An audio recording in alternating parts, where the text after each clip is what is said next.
on my black shades because my future is so bright. Roll me up a spliff it so I can get right. No worries on today, I took the day off. Jamming on the red star. We'll get there walking or by car. Not matter how far. Mr. Cloud Kicker, please don't hurt them. False gods, we gonna work them. Them sacred book got to judge them. You bring them, we raise them, have to serve them. Tons from the depths of my being, organically real. Center of the feeling goes far beyond the ceiling. We got that good stuff in Cosmonera. I got that good stuff in Cosmonera. We got that good stuff in Cosmonera. You got that good stuff in Cosmonera. It's 420, I feel like I'm about to flow. Been to a few nations like a spotted coat. Head on swivel in the spirit, intuitive goal. Our stars can't be replicated, now act like you know. We be jamming on the red star with my friend. I got that good stuff, yeah, in Cosmonera. You got that good stuff in Cosmonera. You got that good stuff, yeah, in Cosmonera. We got that.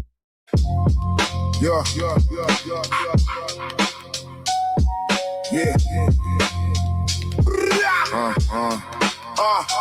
Coming in the air, something heavy, intense. Signs in the sky, but they hide the evidence. Old texts lining up that predicted events. I speed a book that make it all make sense. Coming in the air, something heavy, intense. Signs in the sky, but they hide the evidence. Old texts lining up that predicted events. I speed a book that make it all make sense.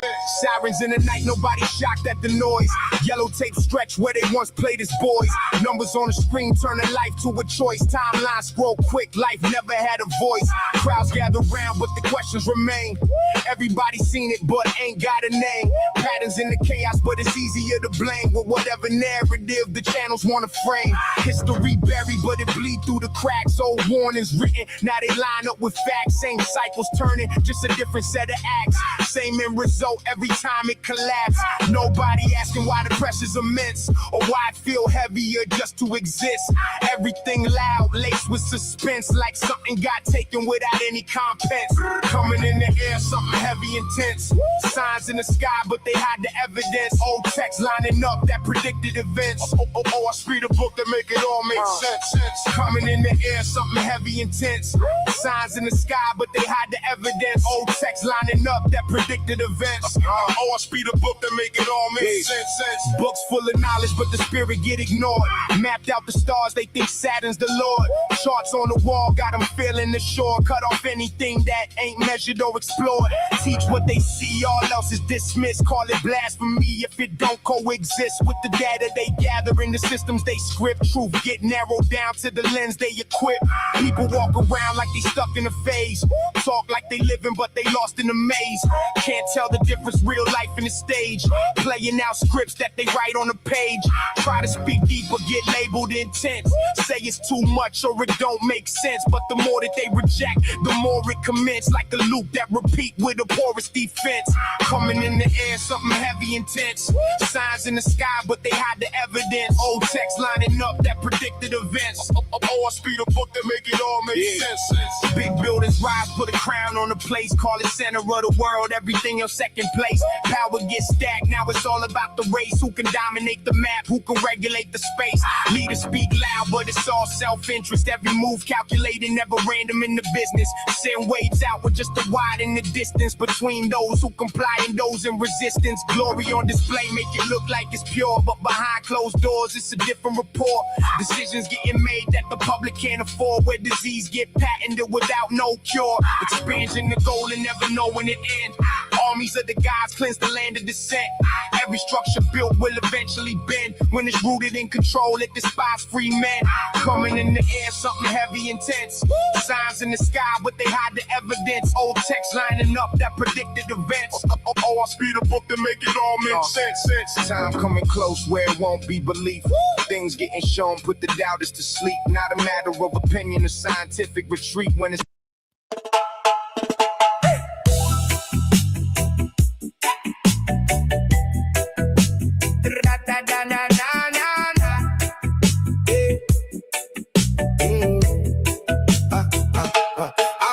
my black shades because my future is so bright. Roll me up a split fitting so I can get right. No worries on today, I took the day off. Jamming on the red star. We'll get there walking or by car. Not matter how far. Mr. Cloud Kicker, please don't hurt them. False gods, we gonna work them. Them sacred book got to judge them. You bring them, we raise them, have to serve them. Tons from the depths of my being, organically real. Center of the feeling goes far beyond the ceiling. We got that good stuff in Cosmonera. I got that good stuff in Cosmonera. We got that good stuff in Cosmonera. You got that good stuff in Cosmonera. It's 420, I feel like I'm about to flow. Been to a few nations like a spotted goat. Head on swivel in the spirit, intuitive goal. Our stars can't be replicated, now act like you know. We be jamming on the red star with my friend. I got that good stuff, yeah, in Cosmonera. You got that good stuff in Cosmonera. We got that good stuff, yeah, in Cosmonera. We got that. Yeah.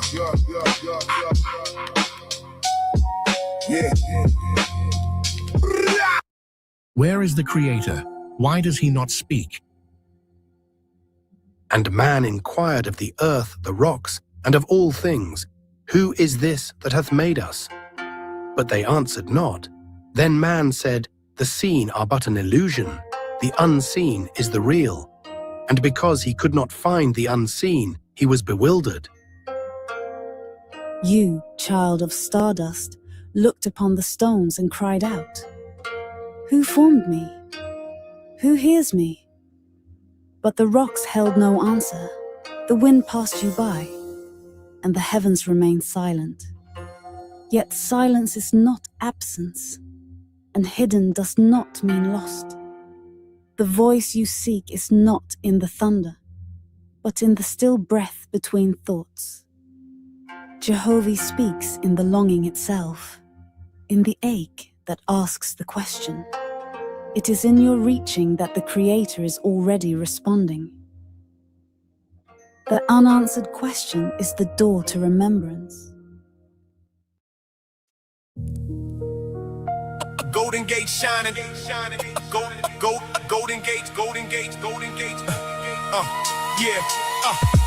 Golden Gate shining, but the questions remain. Eyes wide shut as they praise in the name. If heaven is perfect, why the locks on the frame? Prison or paradise? Somebody explain. Golden Gate shining, but the questions remain. Eyes wide shut as they praise in the name. If heaven is perfect, why the locks on the frame? Prison or paradise? Somebody explain. Scriptures. Salute. Right back like I left it. Your big bro, the biggest. You did what I'm talking about, Cosmonian. Right back up at it, man. Love, life, balance out there to everybody.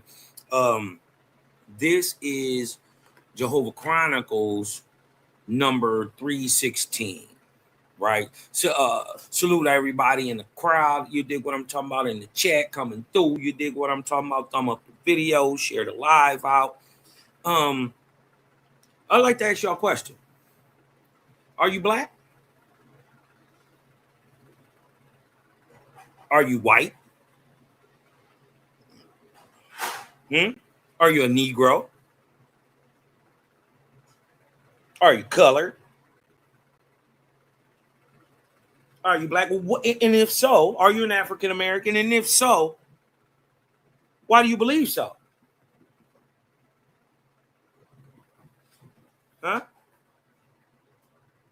Who created this term and gave you this term and told you to call yourself something that we're learning, especially today, right?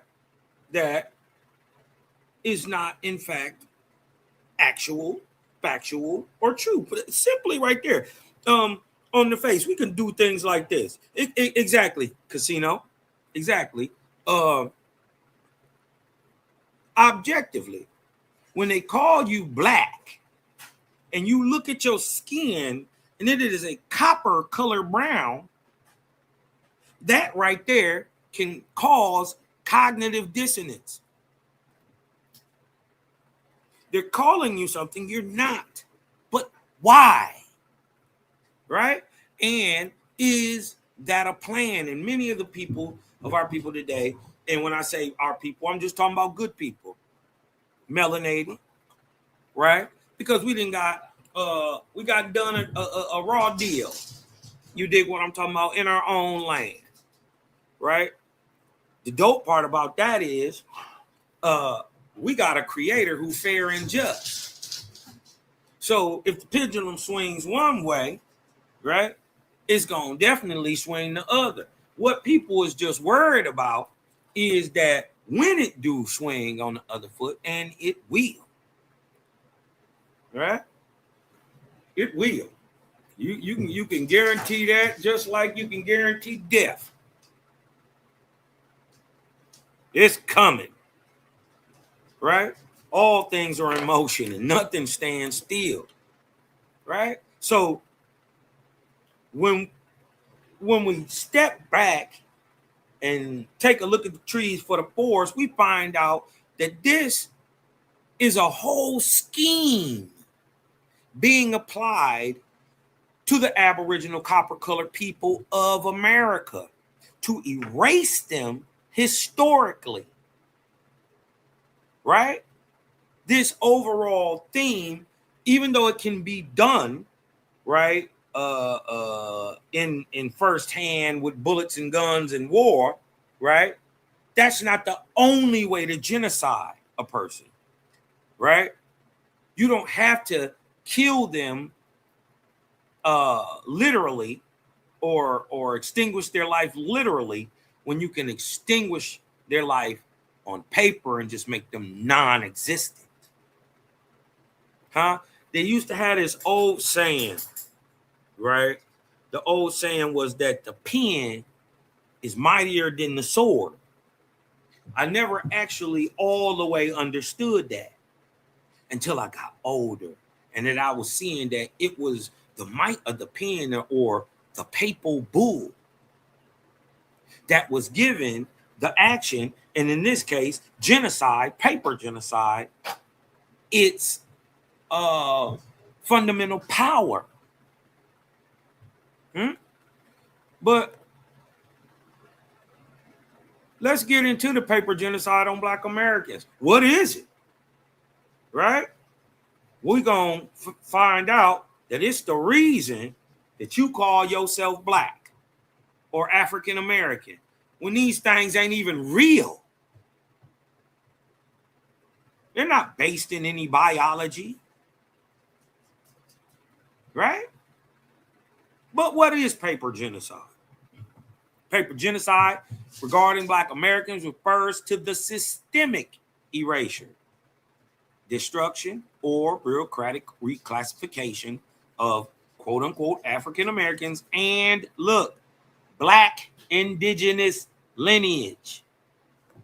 If you think they don't know, they know. Now, mind you, a lot of people got a lot to say about Owaspy, but Owaspy is the only spiritual book in the world purported to be written by a god or a creator or somebody, that in the text it says that the American Negro or the Angui is the American Indian and is aboriginal to there. And then it doubles down and says creator left only one type of copper-colored man, right? Like we are, and he's only in North America, primarily.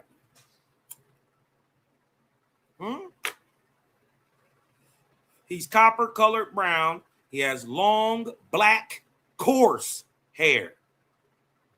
Coarse. All right?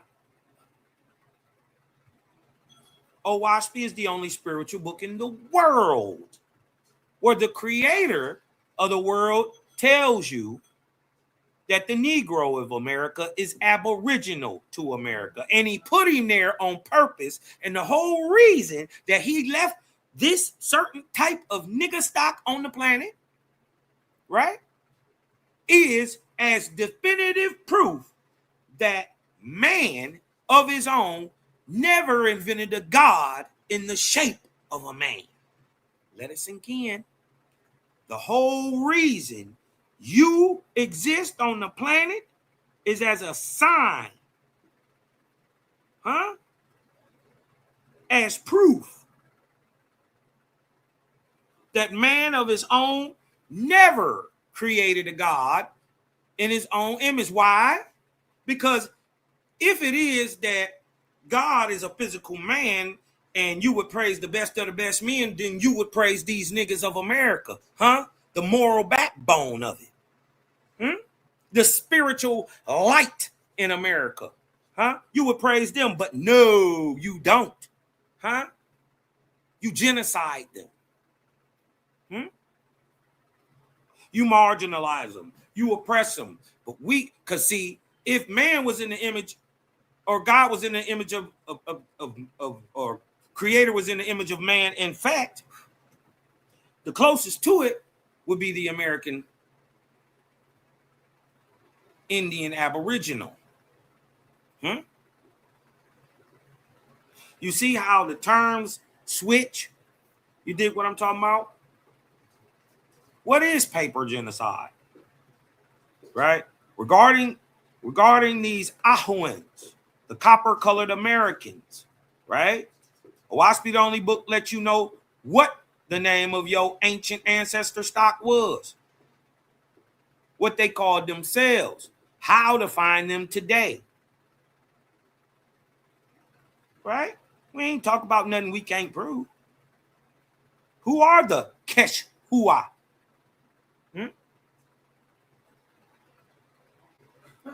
Paper genocide regarding Black Americans refers to the systemic erasure, destruction, or bureaucratic reclassification of quote-unquote African Americans and Black indigenous lineage. They know. Within official government records, birth certificates, vital statistics, and census practices. Right? Watch this. We're going to keep cooking. This administrative manipulation functioned as a form of structural violence. And they be always talking about, oh, shit, Black people get reparations. Look, nobody went through what we went through. It's a different type of understanding of dealing with your enemy.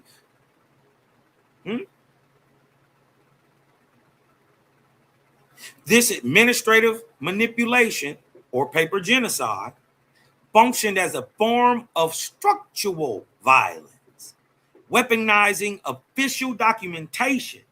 And the crazy part is, y'all, they always try to tell us, oh, you lost, you don't know who you is, and oh, you got brought over here from Africa and you was a slave.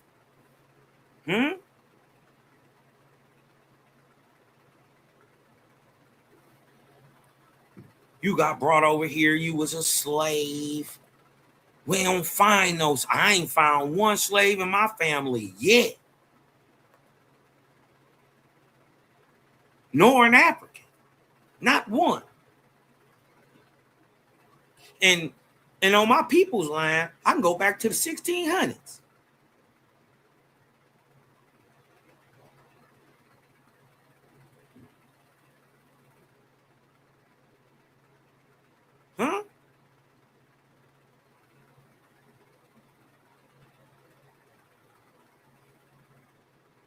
This administrative manipulation functioned as a form of structural violence, weaponizing official documentation to rewrite ancestry, neutralize civil rights claims, and limit accountability.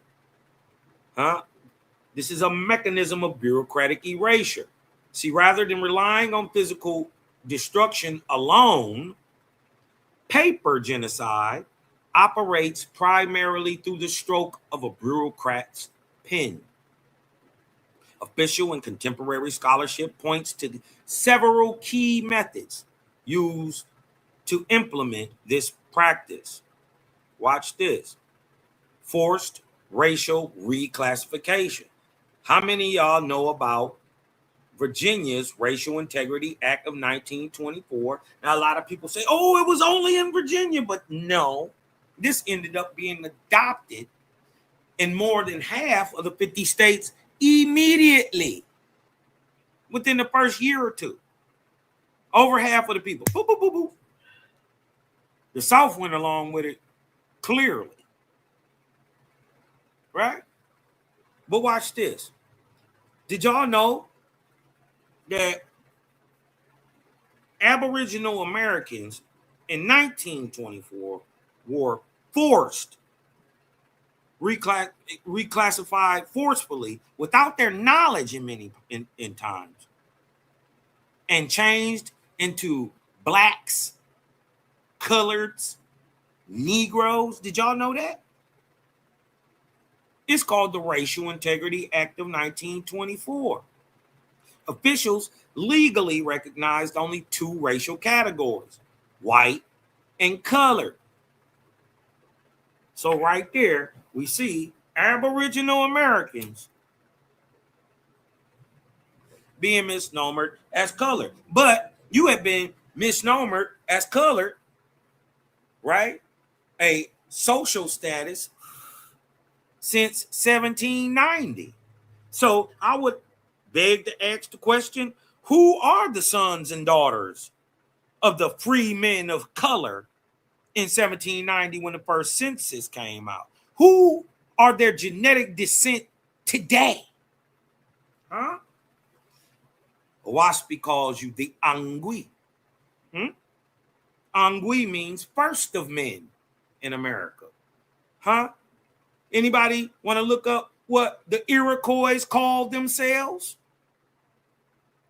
The Angui. Anybody want to look up what the Algonquins called themselves? The first of men, the Anguigan. Even to this day. They still use the same word.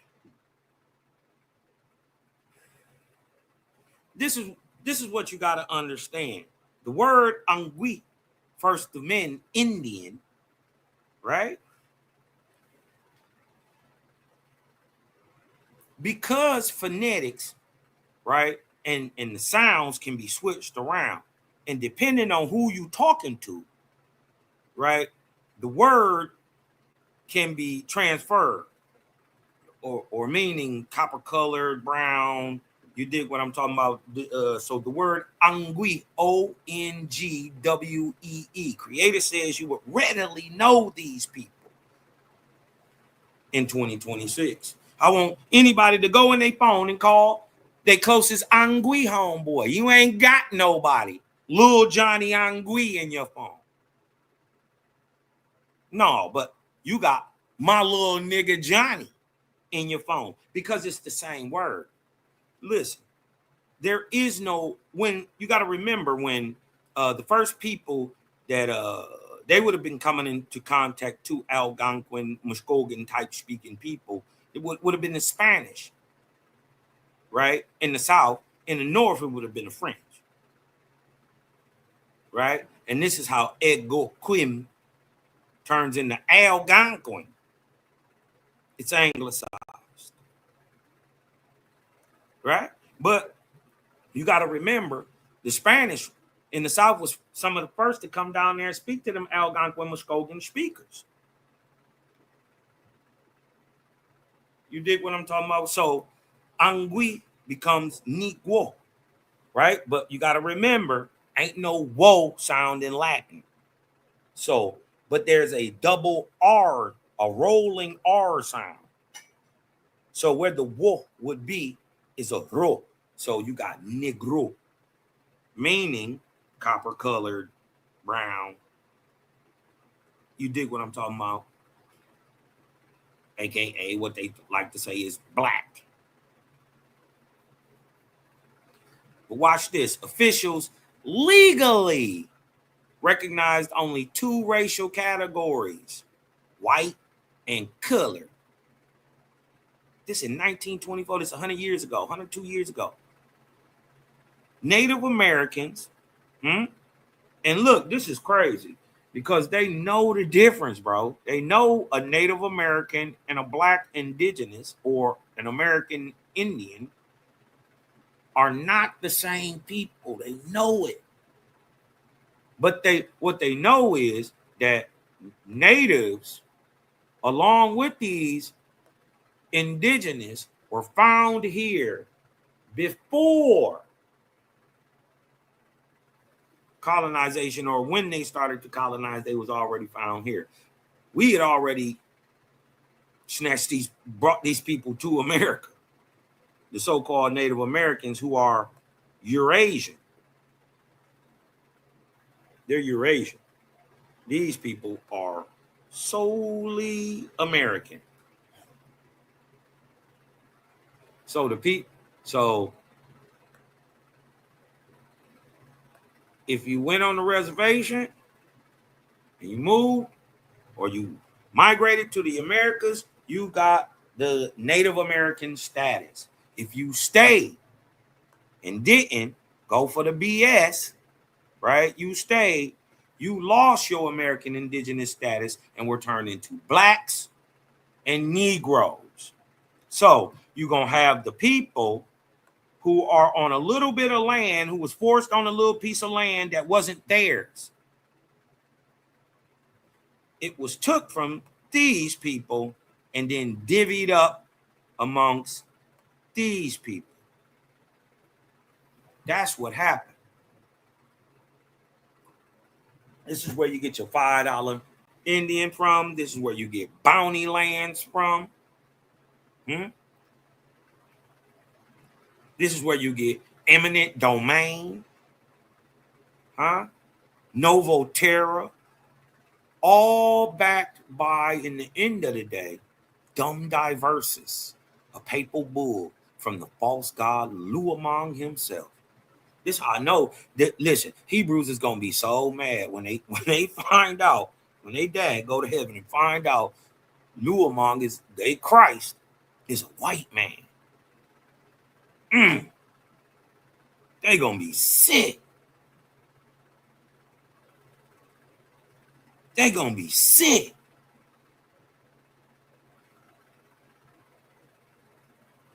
All that killing, fighting for somebody who always hate. This is why he always tried to enslave you.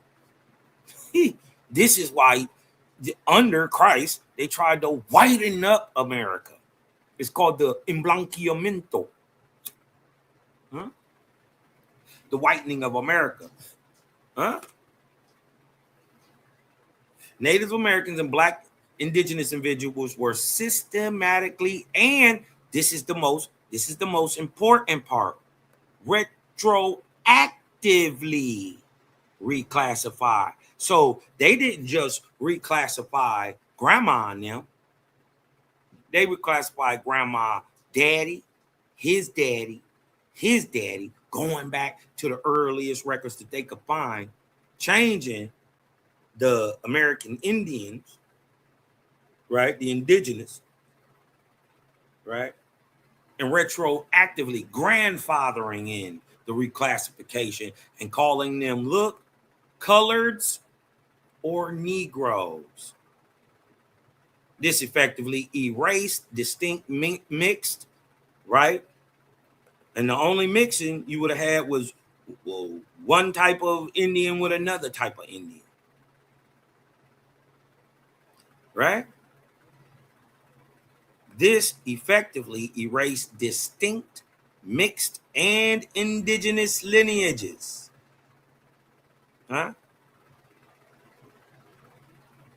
On official birth, marriage, and death certificates. So this is why when you look back in your records, you start to see your people like,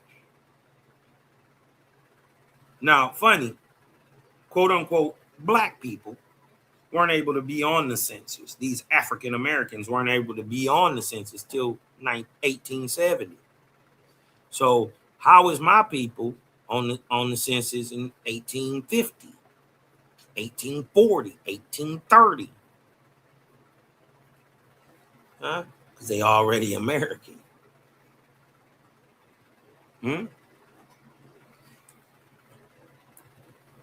Now, they went back and changed birth records, marriage, death certificates. So if you go back on any of those, if you go back on any of your records and you see the word black, colored, negro, or mulatto, there is a very, very, very, very, very strong percentile rate that show that you are in fact of Aboriginal American lineage. Why? Because not only did they erase the mixed stocks, they erased the pure indigenous lineages.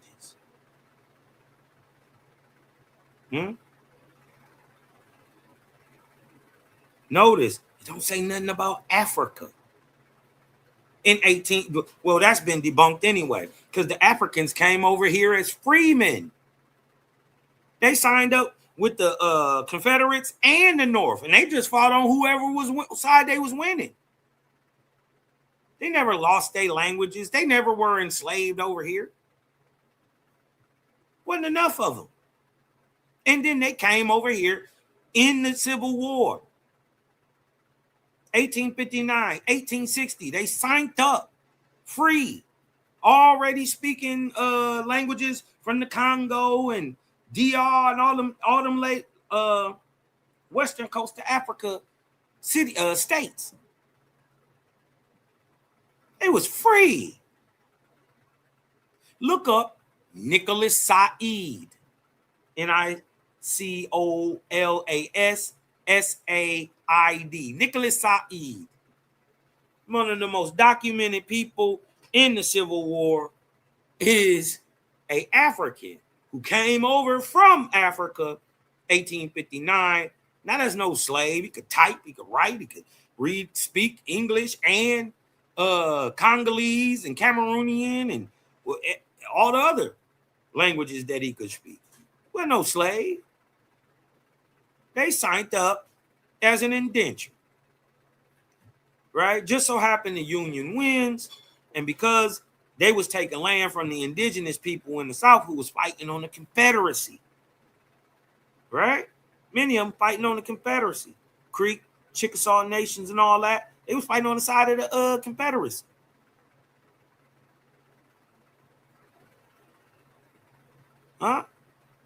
They used the Native American people to war in Mexico and in Florida against the Seminoles. Ain't got no friends. So that all that we are the world, we don't care. You think what I'm talking about? But you're not gonna act like none of this happened. And if you spilt this milk, guess what? You got to clean it up as a nation.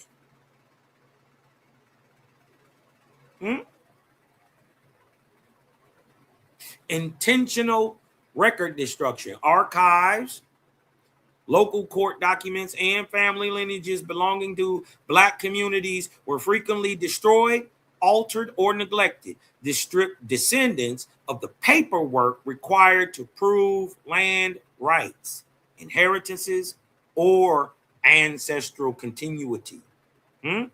This is why paper genocide, right?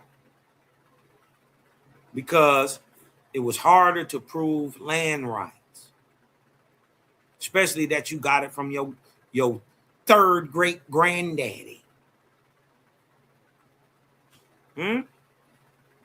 Which would prove what? Ancestral continuity.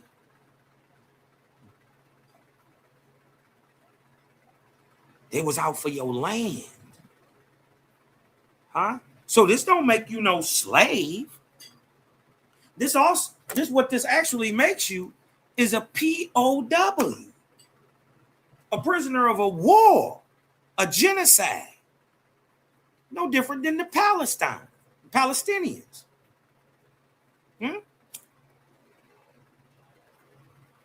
a people genocided against on their own land. Remember, it was 7 whole nations that had to come against you, though. All under the banner of the Vatican, but from Portugal to Spain to Denmark, Netherlands, Scotland, Ireland, England, Germany, Rus, especially Russia. Nobody looks at the Moscovians. They had some of the biggest parts to play because it is through them how many of the Native Americans even got here. They just, most of them, the majority, I'm saying 90%, got here in the 1800s through the Pacific slave trade. Remember, crazy part is the same year that the Cosmine era started, the world went into revolution. The world, Craig. One of them places that went into revolution is Germany. What did they do with all them German people in 1848, 1849? Dumped them in America.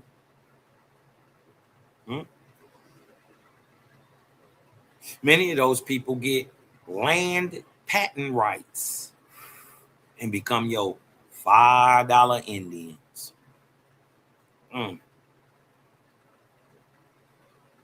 National census schedules and administrative data systems often absorb diverse or specific ethnic populations into generalized minority categories.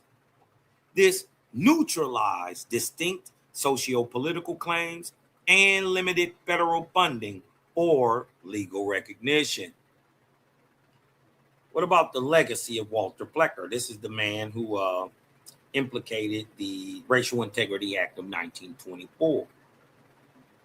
The most documented historical architect of this practice was Dr. Walter Ashby Plecker, who served as the first register of Virginia's Bureau of Vital Statistics from 1912 to 1946.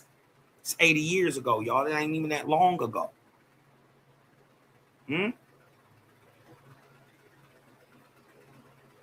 Listen, this is the man who made you blacks, coloreds, negroes, and mulattoes. A man's ideology, you can speak a lot about a man's ideology by what he says, but more importantly, his character and what he does. You can say you for the right thing all the time, but if your actions prove against it, then you're actually evil, not good. And this is, talking about Walter Plecker, is an avowed white supremacist. He believes he's supreme. But they had to set up a system to prove it that works behind the scenes. An avowed white supremacist, Plecker used his office to wage an administrative war. He sent targeted lists of surnames to county offices, midwives, and hospitals, commanding them to alter records and strip individuals of non-white sub-identities. His documentation manipulation aimed to isolate the white population while forcing all other communities into a singular, heavily policed caste. And this is why Africans come over here. They say, oh, we black too. We blacker like you. Jamaicans come over here. Everybody come over here and leech on to the quote-unquote Black American experience till it's time to be a Black American. They come over here, dog us, talk bad about us. Yet they want to be you. It's crazy. This created multi-generational hurdles, right? On top of black codes, on top of Dawes Roads, on top of Red Lining, on top of Red Summers, on top of the disenfranchisement of the quote unquote Negro or the American Aboriginal, called Jim Crow.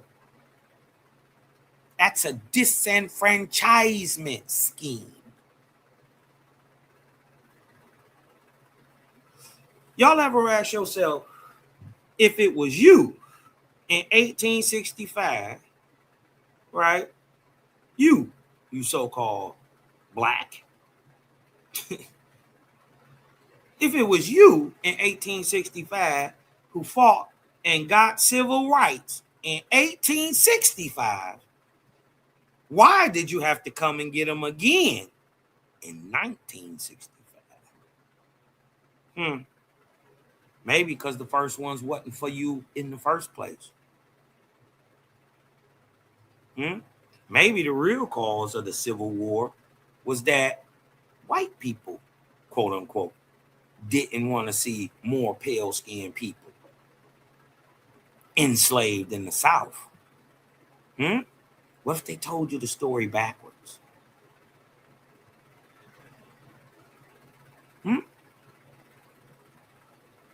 Remember, it was Russia in the Caucasus region that was dumping 500,000 people a year into the Americas from the Caucasus regions.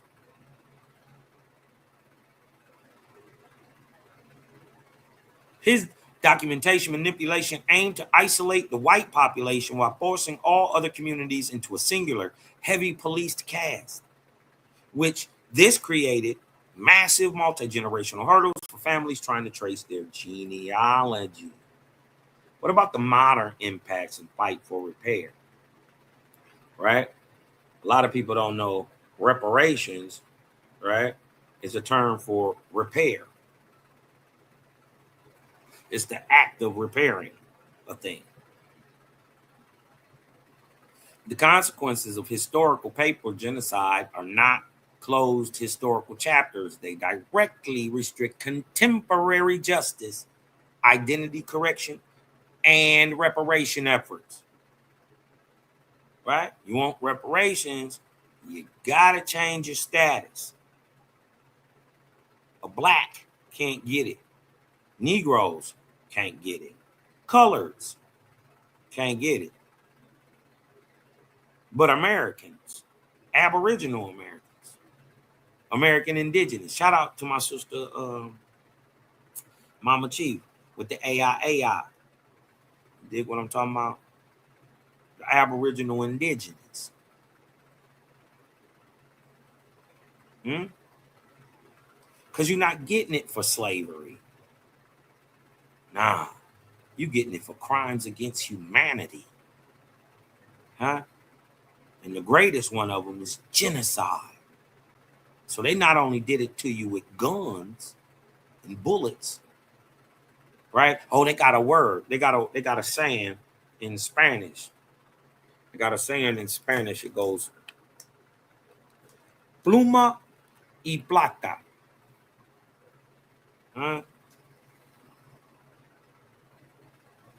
Pluma y plata. Right? That means the silver or the lead. Which one you want? The pen or the bullet? In a sense, you're going to get down and lay down. Which one you want? Pluma y plata. The lead or the silver. Because they both going to do damage. And what we found out historically is that the pen does much more damage. Our ancestors was correct when they told us the pen was mightier than the sword. Federal and state recognition, because federal recognition for marginalized groups heavily relies on unbroken chain of official vital statistics, decades of altered paperwork make it incredibly difficult for mixed identities. See, dodge the hijack. They ain't mixed. They know for sure they mixed, especially them at the time. What comes later, you can have children that are mixed. But who's to say that now the stock that produced what they saying is pale didn't come from some Negro stock 200, 300 years ago? It's just pale now. See, this is why they got to get over the colorism. It's low vibratory. And this is why it's going to fall. The normalization of data bias. Watch this. 20th century paper alterations have morphed into modern statistical governance. This is why they come up with that. The blacks, they're in jail more. No, they're not. The blacks commit more crime per capita. No, they don't.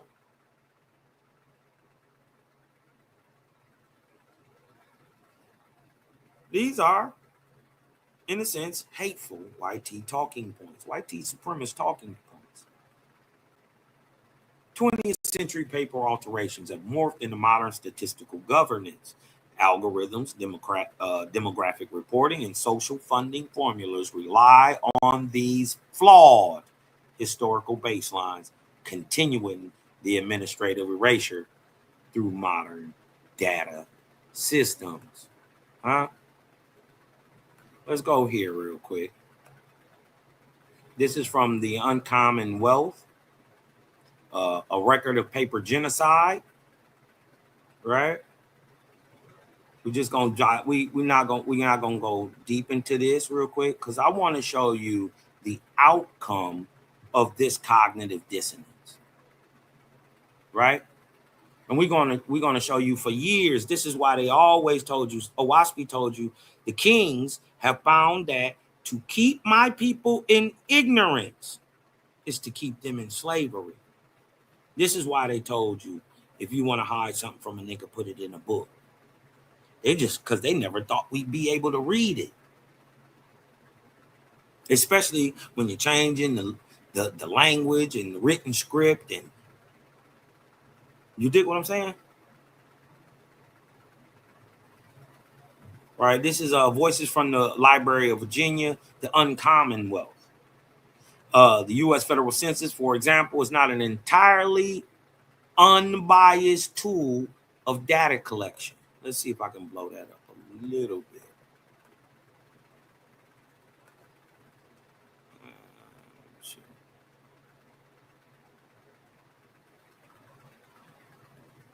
The U.S. federal census, for example, is not an entirely unbiased tool of data collection. Enumeration instructions shift and change alongside the politics of any given decade, particularly for indigenous Americans. In the earliest years of the federal census, indigenous Americans were rarely recorded. It wasn't until the 1860 census that many enumeration instructions were provided on how to record indigenous Americans. After 1860, these instructions would continue to evolve and change. Federal census data tells a complicated story of indigenous identity, especially in Virginia. The 1924, here we go, Virginia Racial Integrity Act asserted that Virginia Indians, look y'all, Virginia Indians no longer existed.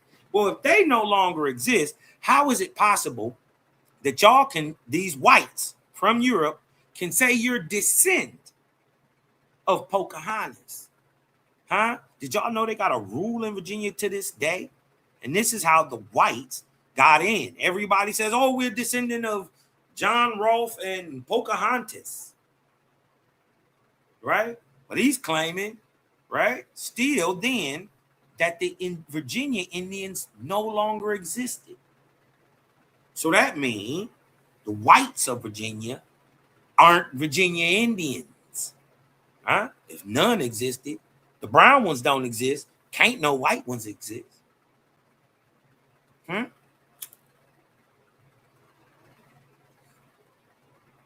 See the trick? They asserted that Virginia Indians no longer existed and that any individual claiming native ancestry was actually black. Right? But what does black mean? Right? What does black mean biologically? Biologically, black does not describe a distinct subspecies of people or even a genetic category. It's not a real thing. It's a socio-political term. Biology, so in fact, biologically, there are no blacks.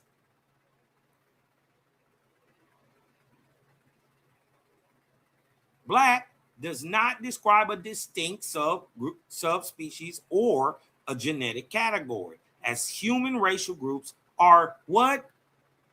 Social constructs rather than empirical biological realities. They're not real. Instead, the term black refers to phenotypical traits. Well, if we're talking about phenotypical traits, WASP the only book in the world to say the Negro of America is copper-colored brown with long black coarse hair. Symmetrical, spiritually and physically, so he would be very beautiful and athletic. And because of that spiritual symmetry, they would be spiritual people. There's only very spiritual people. There's only one people that fits, that description fits in America. That's the so-called Negro, the black. But we're learning that that is a misnomer for indigenous Americans, right? Primarily, this refers to phenotypical traits, right? So how are they judging who's who? Lookership. They're just looking at you. We already know that you never can judge a book by its cover, but that's how they're judging people, by what's represented on the outside. Right then, you already messed up. The term refers to phenotypical traits, or the expression of your genetics, how you look.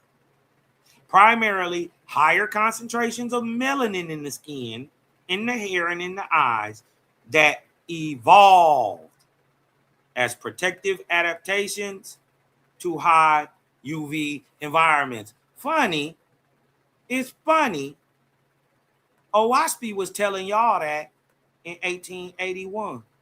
And he said, it's not only for man, it's for all living species. Because according to their respect, this is the Book of Jehovah, 5 and 8. Because according to their respective places, the light of Simu, or what we would call the preconditions, the genetic soup,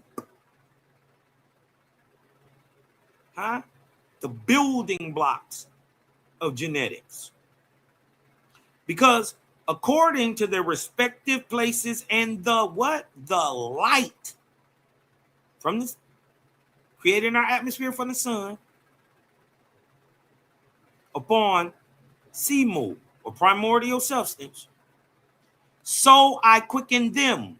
Who? All the living, men, animals, plants,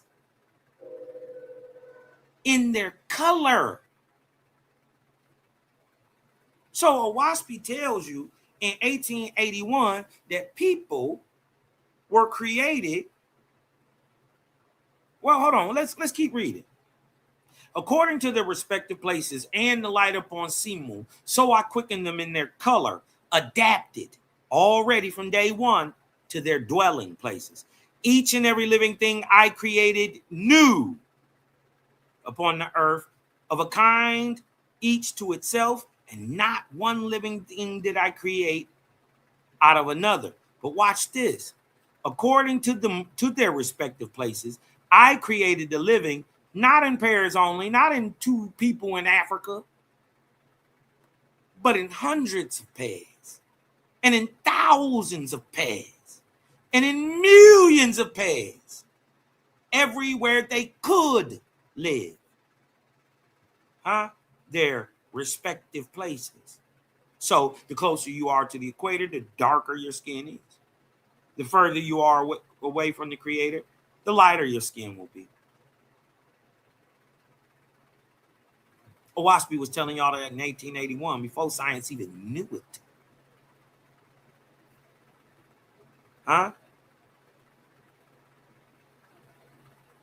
So we're not tripping. Let's get back.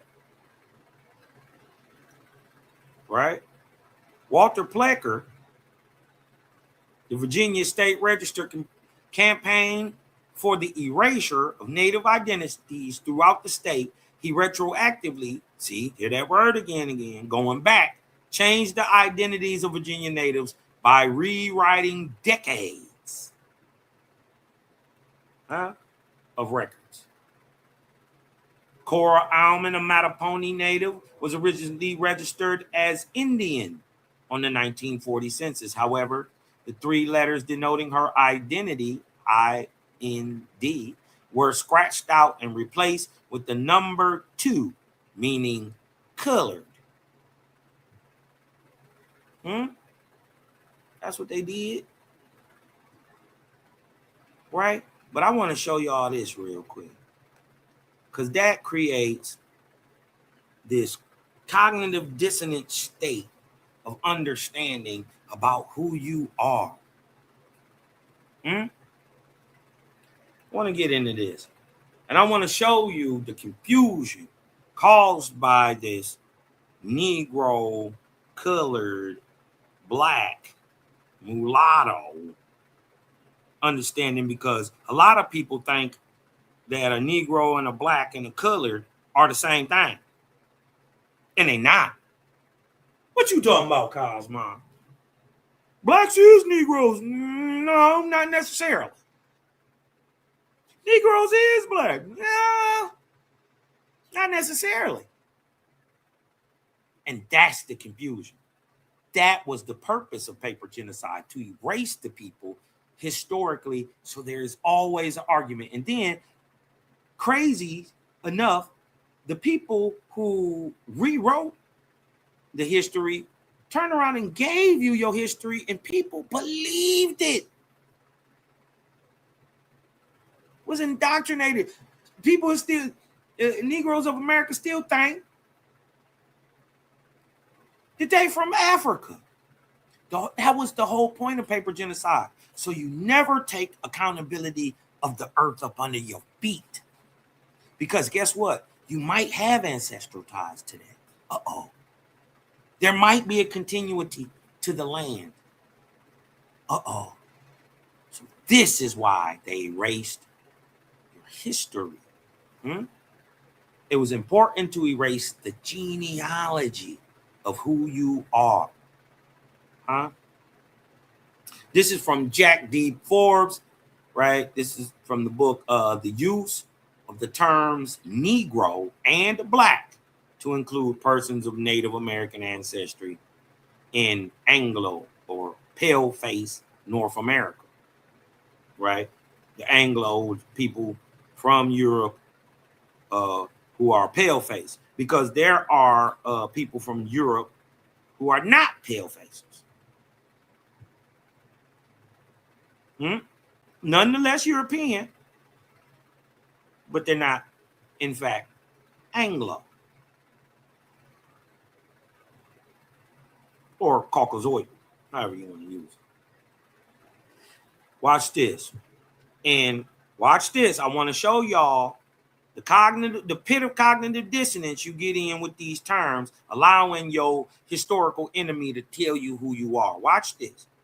In 1854, right? In 1854, The California State Supreme Court. Now remember, they did the Racial Integrity Act in 1924. This is in 1854, 70 years before. Watch this. In 1854, the California State Supreme Court sought to bar all non-Caucasians. So anybody except a Caucasian from equal citizenship and civil rights. Huh? Watch what they stated. Watch what the court stated. I can't make this up. Listen, y'all. Listen. Watch this. The word black may include all Negroes. The word black may include all Negroes, but the term Negro does not include all black persons. Now let that sink in a second. Huh? Listen, the word black may include all Negroes. It may. But the term Negro does not include all black persons. Let that sink in. It's a whole sink on your porch.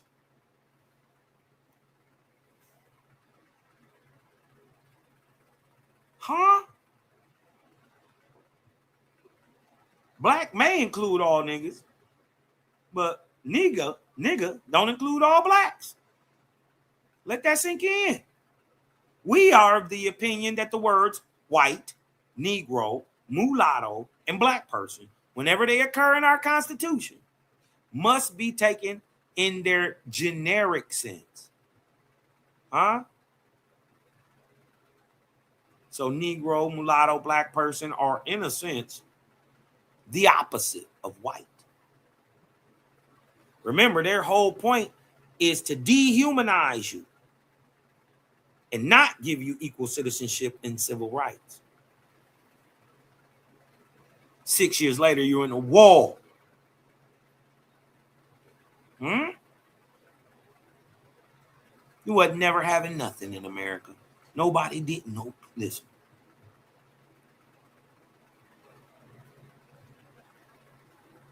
Whenever they occur, black person, white, Negro, mulatto, must be taken in a generic sense, that the words black person, quote, in the 14th section they talking about of our Constitution, must be taken as contradistinguished from white and necessarily includes all other races other than the Caucasian, but which ain't true.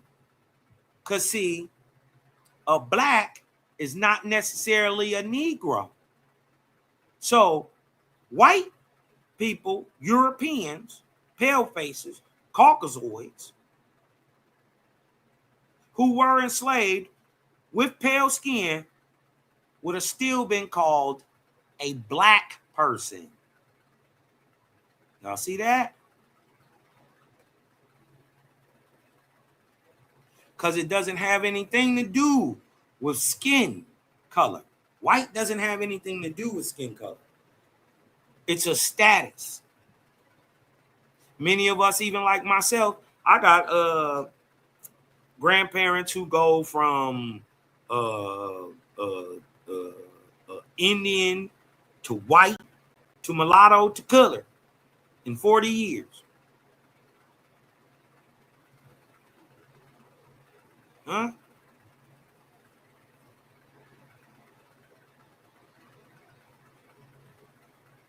Black is just contradistinguished from white. But remember, black has nothing to do with biology. It's a status. It's a caste.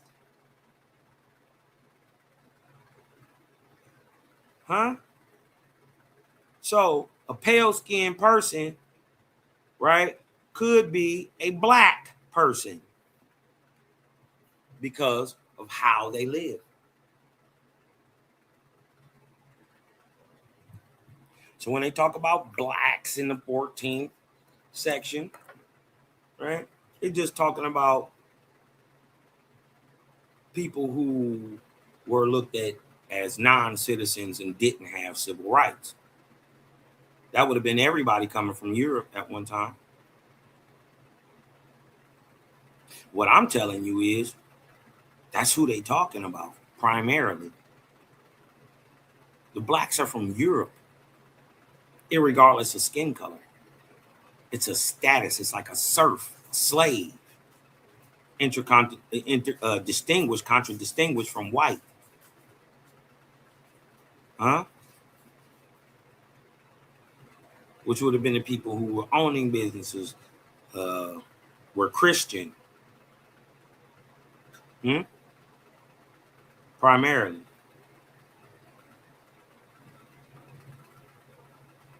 Were descendable and their children were descendable.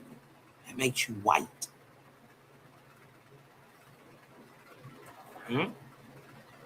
You have the ability to own, sell, and trade in your own name.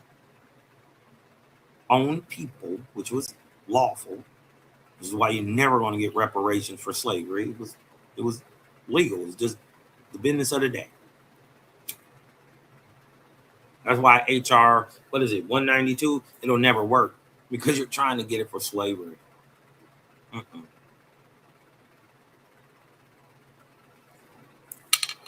Now, as convoluted as the quote may be, it tends to express a strong tendency in the history of the United States towards creating two broad classes of people, white and non-white, citizen and non-citizen. The tendency to create a two-caste society often clashed with the reality of a territory which included many different types of people of all colors and of different degrees of intermixture of European, American, African, and Asian. Dodge the hijack. Right? Dodge the hijack. The American Negro comes in all these phenotypes with no admixture. No. Are you saying, Cal P, that there was no European, African, Asian admixture? No, I'm not never saying that. I'm never saying, of course, there was some admixture, but I'm talking about predominantly. The American Negro or the American indigenous comes in a phenotype that looks European, a phenotype that looks African or Asian, but with no outside intermixture. Y'all don't know why that is, and we'll get into that another day, but it's the reason that they call this place Guatemala, or the land of the four tribes. What makes the American Indian is the mix.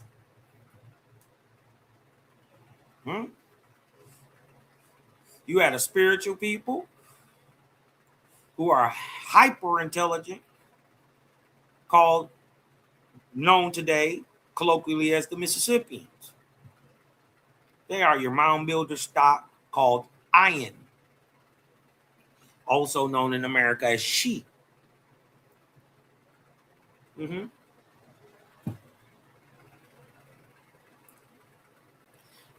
But you come from a physical stock also. The great pyramidal structure builders, the great megalithic builder race, the Ahuan, the copper-colored man of America.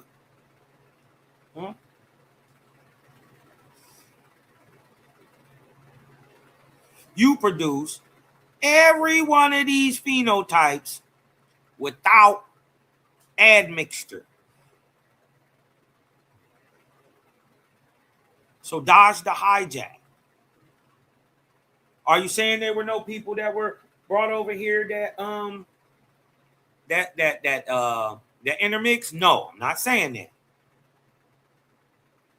I'm saying primarily we produce these phenotypes with the epicanthic fold, the Chinese eye, the straight hair.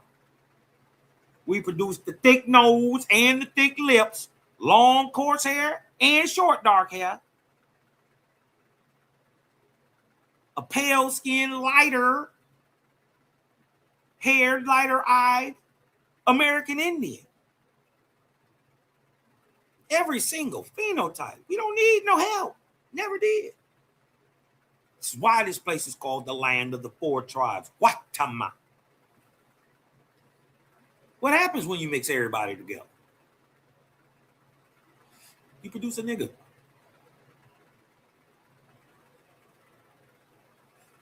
Hate to be that simple. Native American people, whether of unmixed ancestry or mixed with other stocks, were at times affected by the tendency to create a purely white-black social system. This is why you get called black. Not that you called yourself that.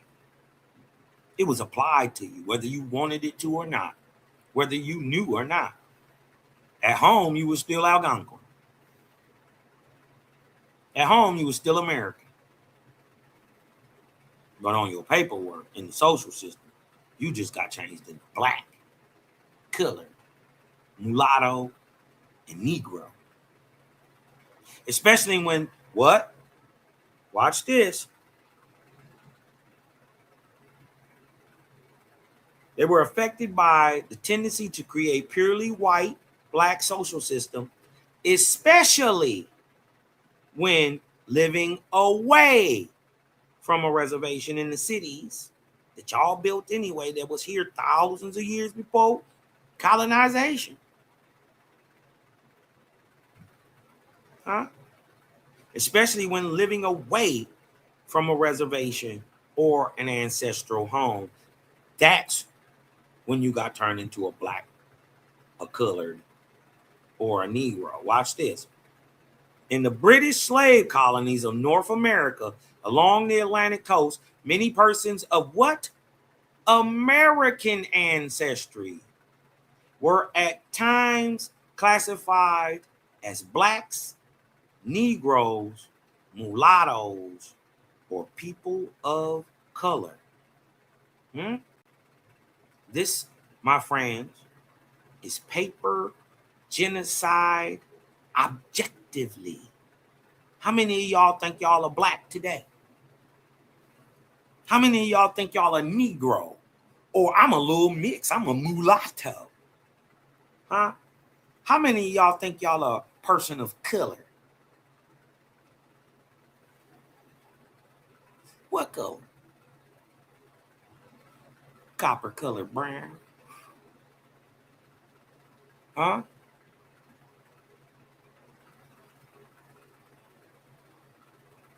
And these terms were, of course, used for people of African ancestry. Here's the dupe. Let's pull the sheet back, y'all. They just start lumping all y'all together. Everybody, all y'all blacks. Well, but the blacks aren't Negroes. Well, who's a mulatto? If an African is mixing with an already copper-colored brown American, how would you know that it was mulatto? You wouldn't be able to tell. Unless the African, one of them got to be white. Uh-oh. What we find out is documented.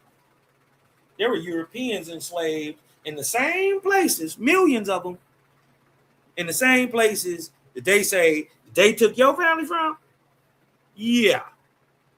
They were pale-skinned Europeans enslaved by the Ottoman Empire, sold to people like the Mali and the Dahomey.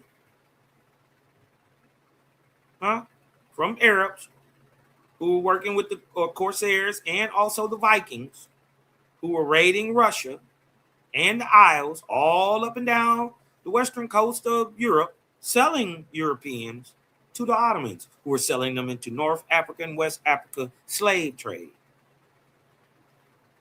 At the same time, from 1500 to 1850, the Same time that you're supposed to be enslaved. Documented they're Europeans being sold to other Europeans. It never did make sense to me why black Africans would turn around and sell their own people to white folks. Never made sense to me. Even if they didn't like them, it don't make sense. It would make more sense to enslave them there, have them build up your own stuff. But what if they were already an enslaved stock and they were meant to be sold? And they're getting swamped into their slave quarters. It make more sense to me if brown-skinned Africans did deals with brown-skinned Europeans to sell pale-skinned Europeans in Africa, hence turning them to Apri, cave dwellers, troglodytes, Africans. Because remember, there's no such thing as an African. The people from those places, they're Nigerian, they're Ifa, they're Mali, they're Egyptian, they're Somalian. They have their own tribes and their own cultures and ethnicities. They don't call themselves African. They're not African till they reach America. But y'all don't think it's white folks in Northern Africa?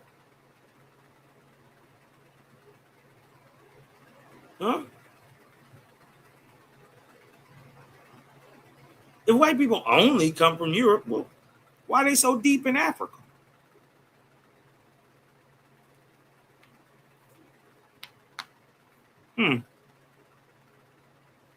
The manner in which Americans and part Americans were sometimes classified as mulattoes and people of color.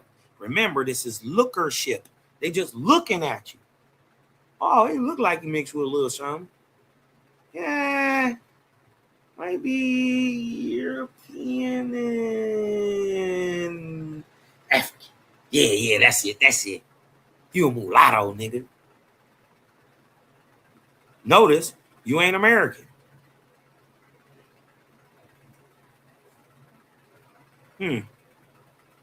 Right then, you stop being American. So the African would have actually been made on the slave ship. It's a term.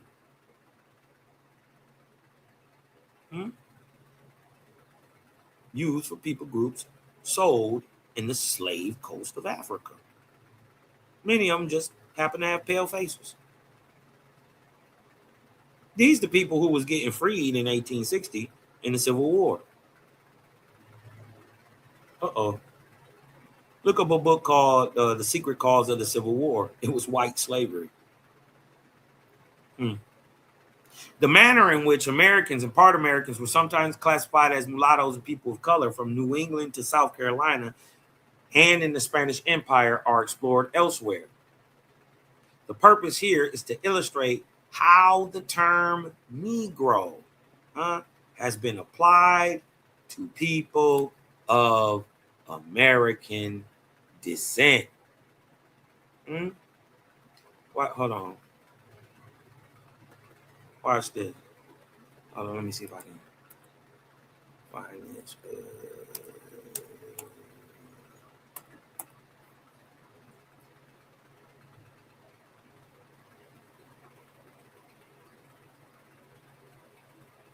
Watch this.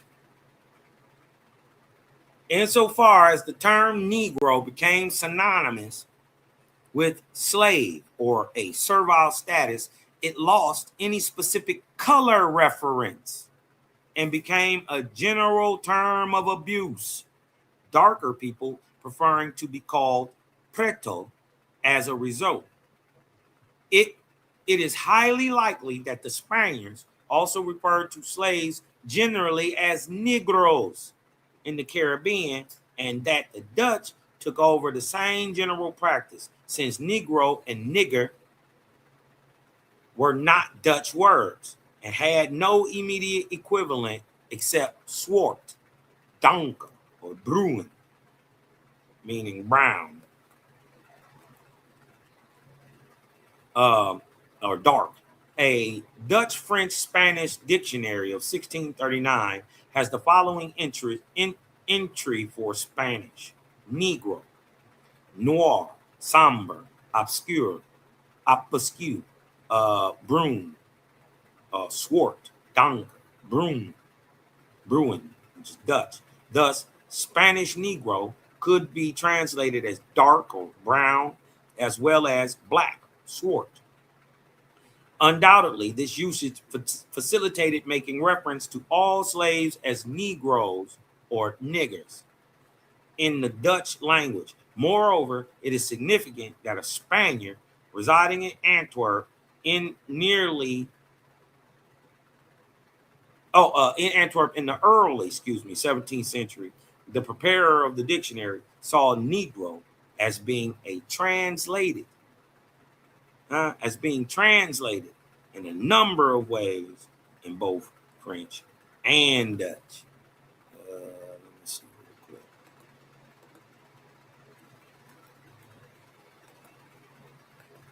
All right, hold on a second. Watch this.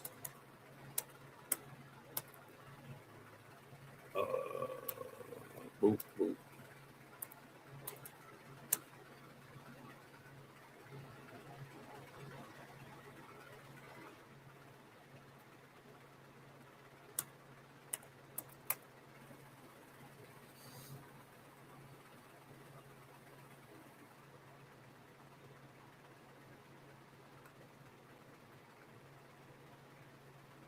Watch this.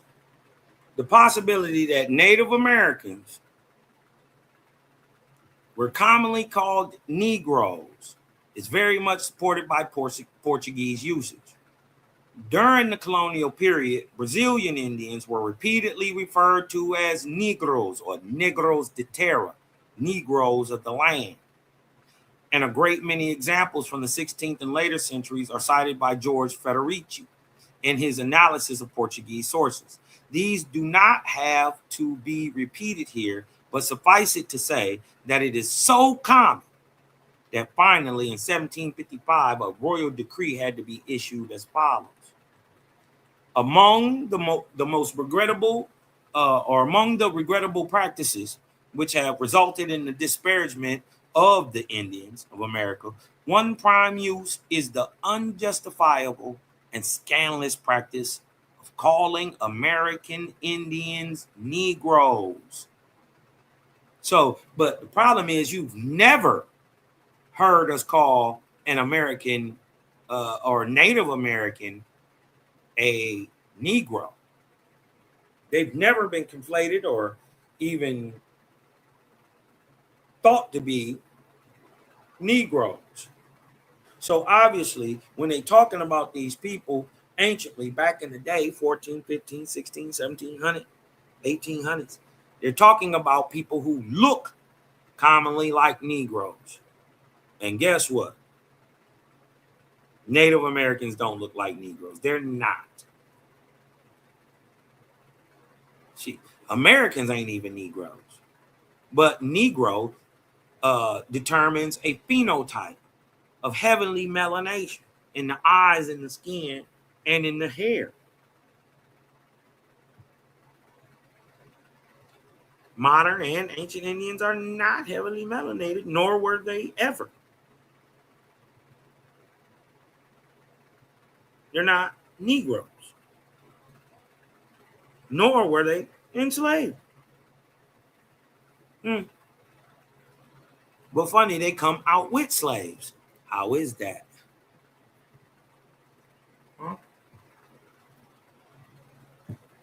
How do people not from America end up with American slaves? Ask yourself that. All the quote unquote blacks, they say, were slaves to Native Americans. How? Right? But they'll try to tell you that the Indian was enslaved. Show me a picture. I bet you those people look like Negroes in the 1800s. We finding out the Negroes are really the Indians. Perhaps by doing so, the intent was no other than to induce in them the belief that by their origins they had been destined to be slaves. That's why they call you Negro. So you could get it in your mind you was inferior, or you start believing, huh? Because if you ever figure out the fact that, well, damn, my great 10th great granddaddy is Powhatan. Wait a minute.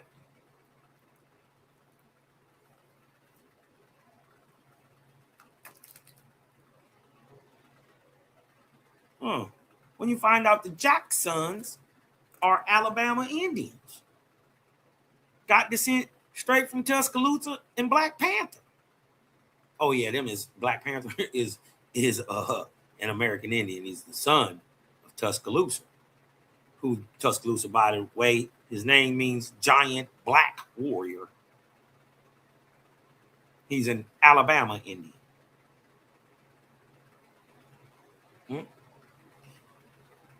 Why was they calling them Negroes? Perhaps by doing so, the intent was no other than to induce in them the belief. Look, the belief that by their origins they had been destined to be the slaves of whites, as is generally conceded to be the case of blacks from the coast of Africa.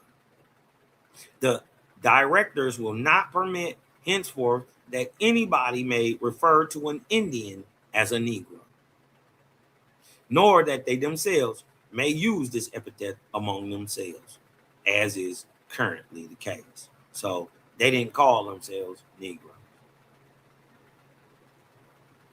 Right? Hold on.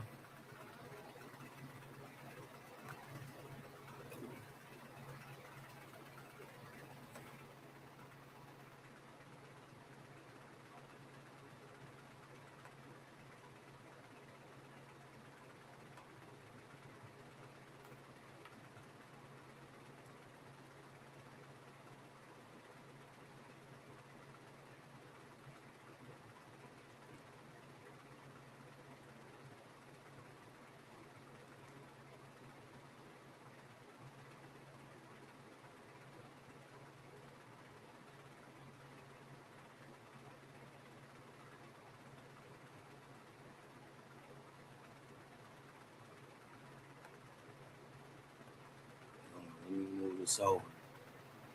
A little bit.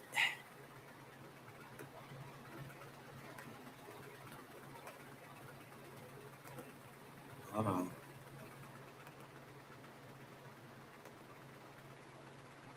Okay. Now, watch. Hold on.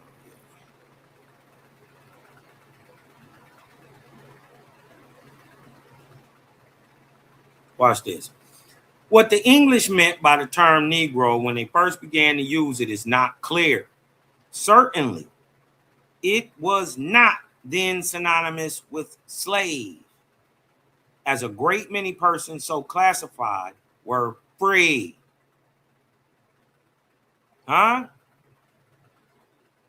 Both in England, so there's Negroes in England and in Virginia. Let that sink in a second. Huh? Whatever it meant, it didn't mean slave at that time. Did it mean an African, a black person, or any dark-skinned individual? Question. Today, the term is not widely employed in Britain, although the word black is used to refer to people of various skin colors from all of South Asia, the Middle East, the West Indies, and Africa. Most Native Americans, if living in Britain today, would be regarded as being black, especially if their ancestry was not known. Huh? Hold on one second. Watch this. For our purpose, the interesting point admitted by Young is that the so-called blacks or Negroes were occasionally of tawny and mixed complexion. Huh? These American Indians, being called blacks or Negroes, came in all kind of complexions because of American ancestry, and that their customs, personal names, and language were those of the native Carib Indians. Still further, Young admitted that they were repeatedly intermarried with American women. He consistently refers to them as Negroes, nonetheless. Young also relayed a great deal of hearsay information about how the black Caribs had originated, which is without foundation for analysis here. The important point is this, that a people thoroughly American in identity, culture, and language were called black and Negro solely because of being, quote unquote, mixed with African ancestry. Or remember, they're using lookership. What is lookership? Let's look that up real quick. Let's look what it let's look that word up.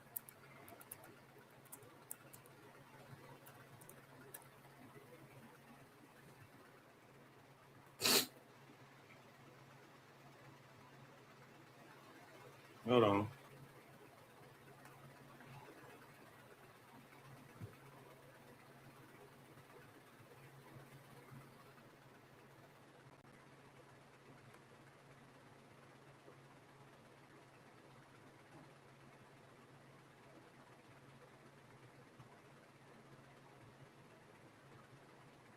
All right, hold on. Let me share this with y'all.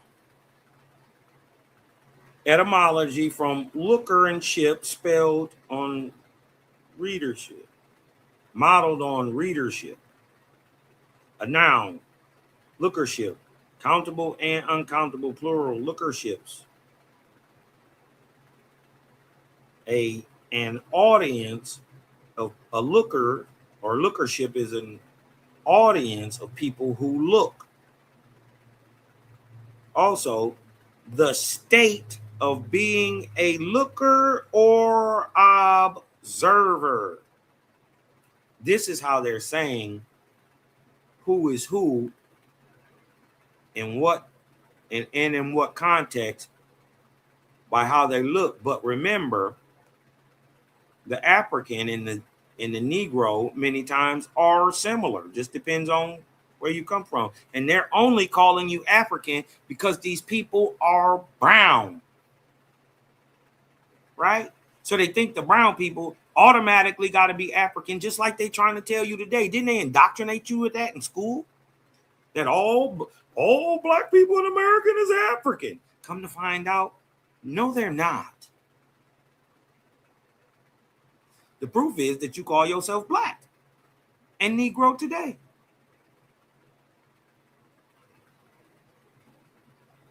They trying to pump up this mixed African ancestry that we don't see, especially not in North America. This tendency continues incidentally among white scholars who even today refuse to accept the Caribs' avowed feelings of Indianness to continue to call them black. Here goes one of the things in this that we always hear about 1619, the slavery and all that stuff. Now watch this. In 1619, some 20 Negroes were brought to Virginia. At least 11 have names of Spanish, or probably Spanish character. Later, they were joined by Negroes and mulattoes with names such as Antonio, several Antonios, and John Pedro. These Spanish-derived servants could well have been a part American ancestry. However, no evidence is available except that these were largely secured from a captured Spanish vessel. vessel. But the problem with that is that in 1619, a Spanish vessel didn't go to Africa and get anybody. A Portuguese vessel went from Angola to Jamaica. A whole nother ship that's Spanish got waylaid by the White Lion. See the trick? These could have been totally Indians taken from Jamaica, but they not the people being brought in from Angola who are on a Portuguese ship.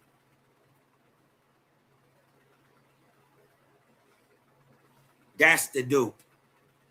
See how they play on the words? They try to make it, oh, you use a Negro, you use a black. And you African. Look, the Portuguese ship came over here and got you. Huh? But you was captured from Spanish vessels.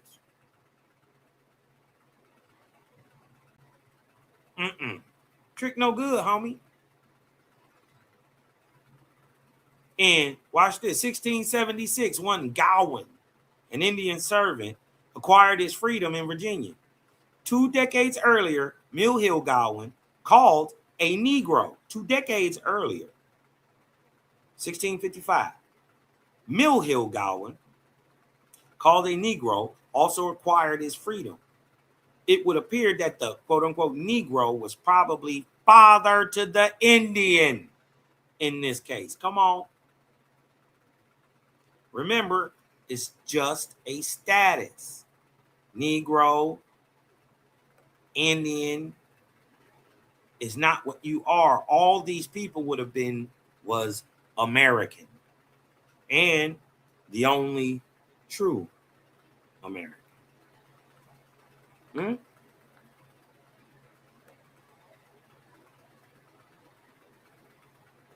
just telling you. Oahspe is the only spiritual book in the world that tells you that the Negro is aboriginal to America. It's this same ideology that gives Jews the right to go and take over a piece of land in Israel. Why wouldn't you stand with the Creator about who you is? They can't debunk that.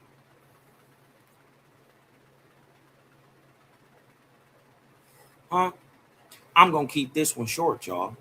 Anybody want to come on for a second? I'm going to throw a jam on real quick. If anybody want to come on for a second, you know what I mean? Y'all welcome to come on. Y'all welcome to come on. You dig what I'm talking about? If y'all want to, I'm going to share the screen real quick. Oh, whoa, wrong one. My bad, y'all. Let me share this. Give a big shout out to my big sis, Deshaun LaFay, man. I like this joint, man. It's called Cosmic Favor, man. It's a heat rock, man. You dig what I'm saying? Shout out to my sister Deshaun LaFay for coming with this one, man. You dig what I'm saying? I'm gonna throw the link in the chat, man. If y'all want to come in. If not, we're gonna go ahead and get up out of here, man. But this was Jehovah Chronicles number 316. Paper genocide of the Black Americans. I know they don't want to hear it, but it had to be told. Let's cook real quick. Shout out my sister Deshaun LaFay. This that heat rock. Looking at it.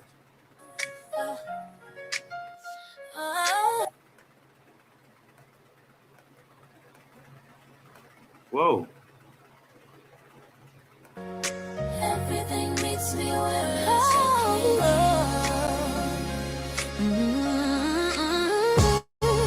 I wake up with the sun on my skin. Check the stars, yeah, I know when I win. Numbers talking every time I move. 111 saying trust the truth. Copper wrapped around my energy. Crystal sing harmony. With the crown, yeah, I'm balanced now. Every block just broke itself down. I don't force, I attract. Every cycle brings me back. to myself, I'm a goddess, I'm glowing everywhere I go, I'm knowing the universe been showing me love. I'm a light, yeah, I'm chosen, intuition in my motion. I don't chase, I'm open to love. Yeah, my life got rhythm, yeah, every step divine precision. I was built for this position. Yeah, my life got rhythm, every step divine precision. I was built for this position. Astrology more my lane. Saturn taught me patience through the pain. Chakras spinning clean and wide. I feel my power when I decide. I don't question why I shine. And the frequency was always mine. From the ethers to the ground. Oh, what's been truth, bring it loud.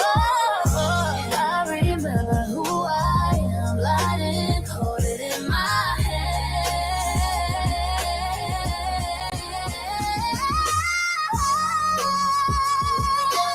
Everywhere I go, I'm knowing.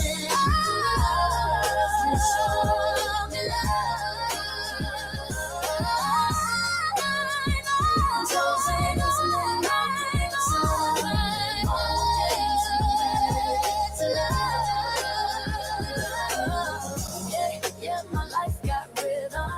Every step divine precision. I was built for this position. No fear in my walk, no doubt in my tone. I speak things alive, then I leave them alone. I'm not lucky, I'm tuned. I don't beg, I commune when the veil gets thin. Oh, now listen. I'm gonna feel it coming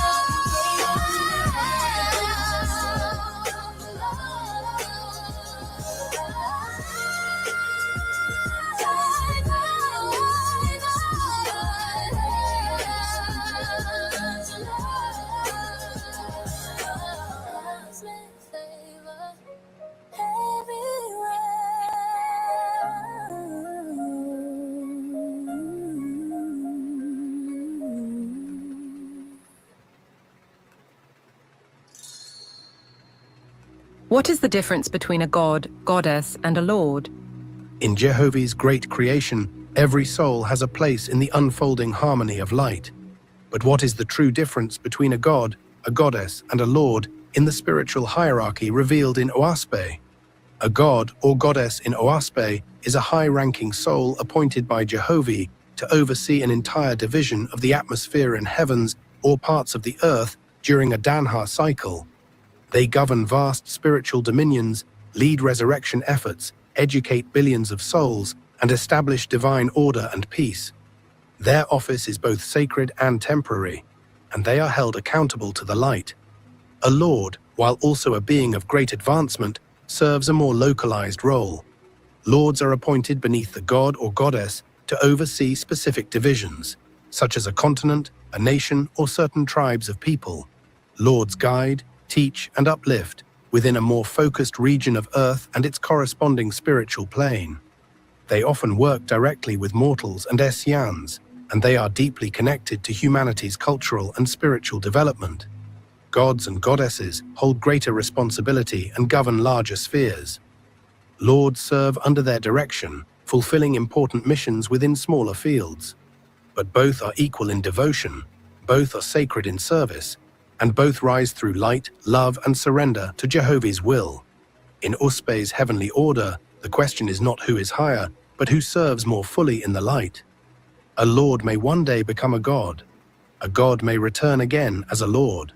All rise and descend through cycles, each fulfilling their sacred part in the celestial symphony of Jehovah's will.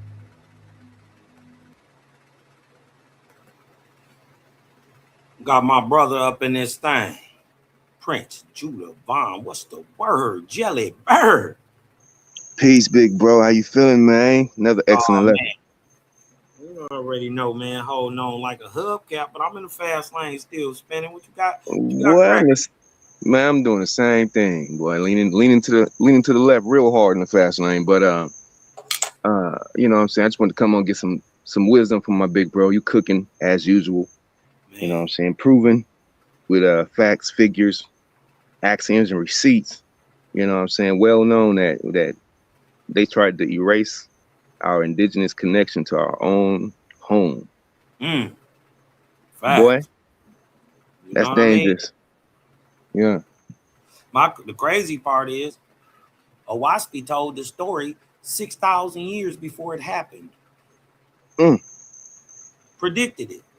Created what we now know as the United States, 3953 BC. The United Indian States of America, or called Algonquin. Right. 22 years less than 6,000 years ago. So it just comes as a crazy revelation to see that Owaspy was putting this down before anybody was telling you that Negroes was aboriginal to America. Owaspy was in 1881. Making it crystal clear. Making it crystal Copper clear. colored. Brown. Athletic. Man, come on, man. They describe. It says specifically copper colored brown. Hold on, wait a minute. They gonna think we lying. They are. Yep. Hold on. Go up in here. Then they had us believing we slaves.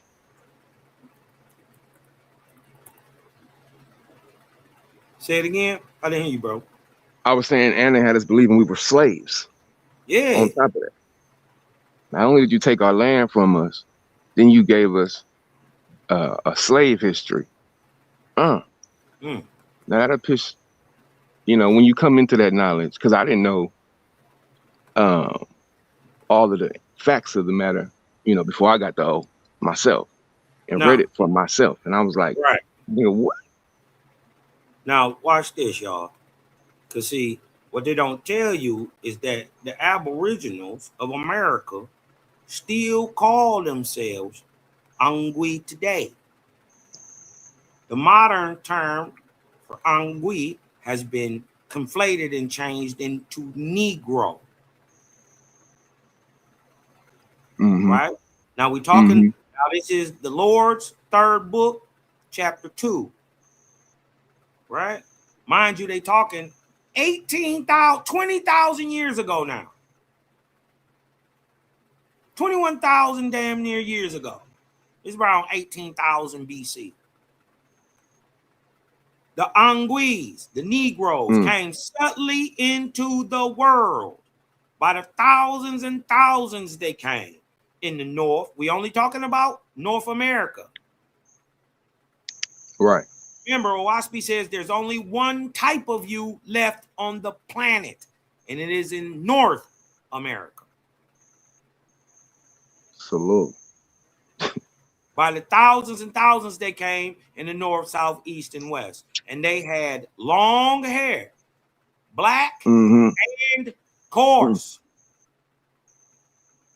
Now, American Indians Native Americans do have long black hair, but it's not coarse.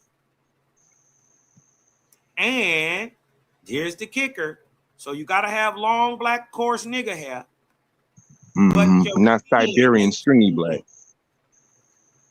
Their skin was brown, copper colored.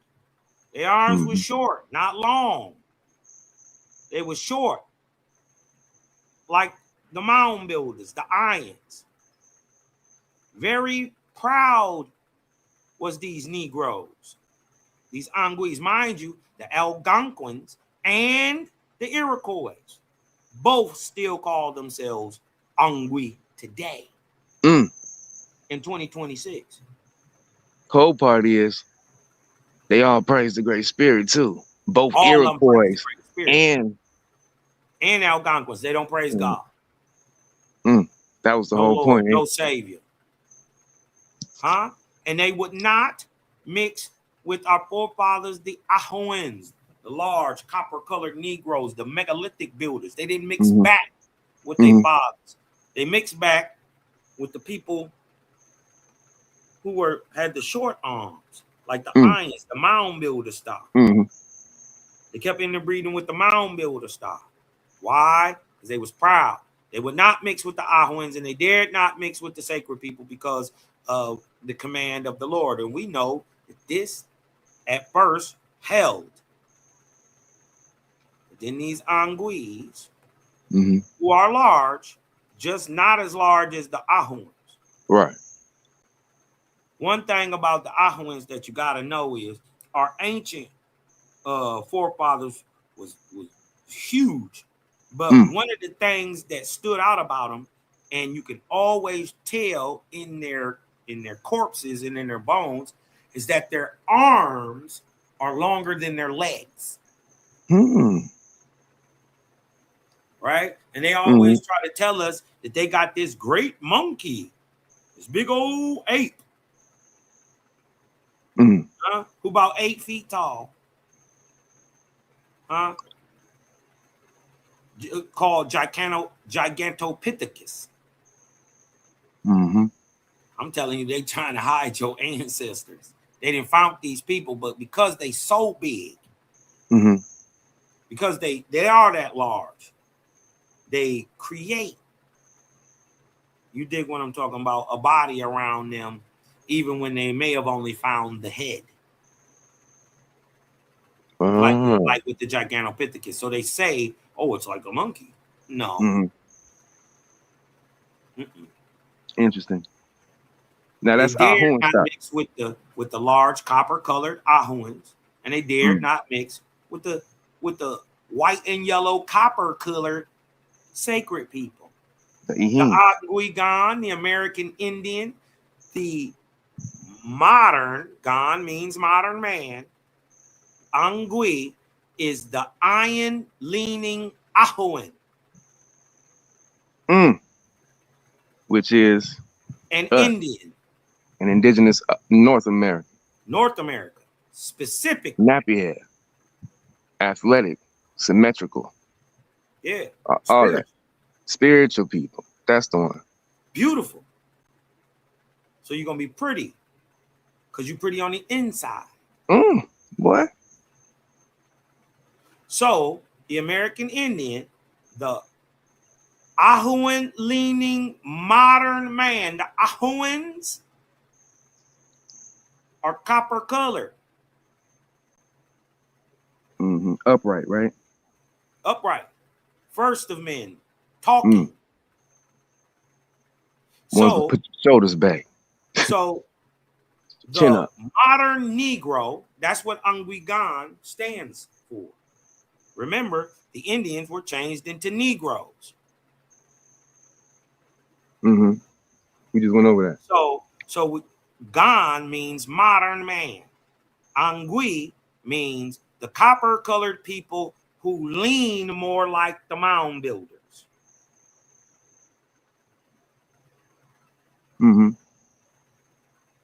So these copper-colored brown people with long black coarse hair became a new race in the world, the American Indians, having all the symmetry of the iron, the mound builder, and the savageness of the Ahuan, the megalithic builder. And being feeders on flesh and fish, fell under the dominion of the angels of the lower heavens, and they rejected the Lord and God, as they still do to this very day. Y'all wondering why y'all barreling up out of Christianity and Islam. I can't pay y'all to go to church because you've never went.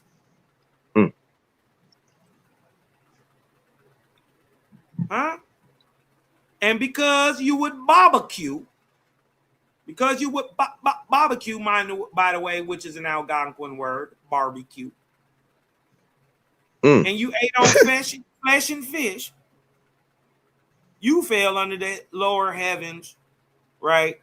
And you rejected Lord, and God. That's why you never praised one, ever. Mind you, we're talking between 18 to 15,000 BC.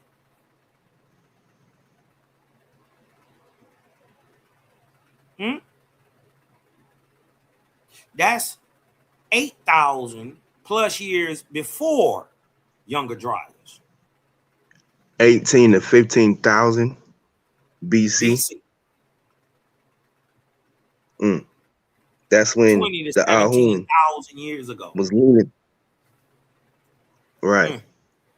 The established. Okay. Let me put that in my notes real quick. The modern nation or union that we have today gets started 15,000 years after this time.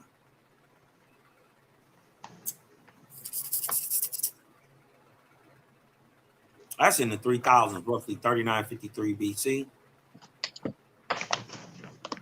39,000 BC. 14, 15,000 I mean, you years said later. The union that we have. Say that. Say it again. That date that you mentioned just now, what was it? 39. The date you just mentioned, what was it? 3953 BC. Oh, yeah. 3953 BC. I know that. The beginning of the Archaspeta. At that time, Brahma, right, Abraham, Po, the prophet of China, and Iwata, the prophet of America, were all 40 years old. They all did 40. I'm about to be 40. They were so Abraham was born in 3993 BC.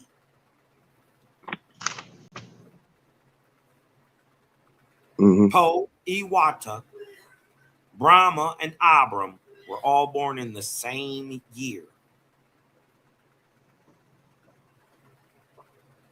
40 years before the Archaspeta.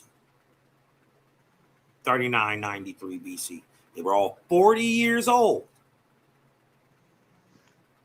when they completed their journey. Sound familiar? Who else was 40 years old? Moshe. And guess what? They were born exactly 2,400 years apart. Two different arc cycles. What arc cycle was that? Well, no, he was actually born in the arc cycle of Speta, but he did his. He did Exodus, right?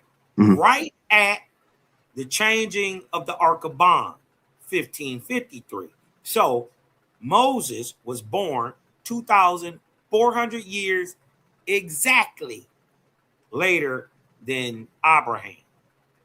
So Abraham born 3993, Moshe born 1593 BC. At 40 in 1553, he took the people out of Egypt going west, not east. To the west, to the west, to the west, to the west. And it only took 4.5 years, not 40. And so this is why when they look in the Sinai Peninsula, when they look in the Arabian Peninsula for this 40-year trek, they never can find it. Not only the fact that they're looking in the wrong time. They're always telling you about the 1400s, Thutmoses, and all these things way in the 1400s. They're 150 years too late, and they're looking in the wrong direction.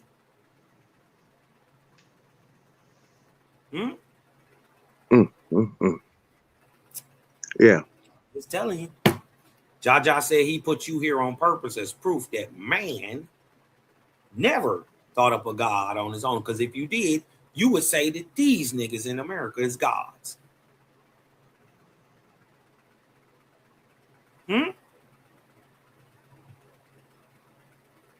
Proof that no man created God in the image of a man. That is from the false deities itself. Yeah, if man. your I God know got has a an lot of image, work to do. yeah, so if your God has an image, even a thought, even a picture in your mind, right? If you can think about it, you can comprehend on it, right? Then you can encompass it. If it can be seen, it can be encompassed. Creator is everywhere, the all. It can never be seen, never be thought to be in the shape of His anything magnitude is incomprehensible. comprehensible. So if you can And it's see it, it can be comprehended. It ain't the creator. So we got to ask, who the hell did Moses talk to face to face? facts. Who did Abraham talk face to face and eat a lamb sandwich with? Who is the nigga that repented when Moses said, "Oh, nigga, you tripping? These supposed to be your people, man. Don't wax so hot. Repent." Right. Who was that Don't Isaiah do it to him, seen? bloodbath. Who was that Isaiah seen? Who is that Jacob put or Judah put hands and feet on? You know what I mean? That wasn't no Jacob. Jacob got changed into Israel. Yeah, that was Jacob. Who was he fighting? He said that was his God. He sure put hands and feet on that boy, though. Yeah. And why was the God, you ever notice this? Why was he afraid that the light was coming up? Look at that. Read, go back and read that, y'all. The God was like, look, you keep holding me here, dog. Don't you see the light is coming up? Ask yourself, why would the creator of light be in fear of light? I'm telling y'all the why is explained in the story of the Book of the Wars. But the Bible and the biblical God can't find the Book of the Wars. Y'all ever notice that?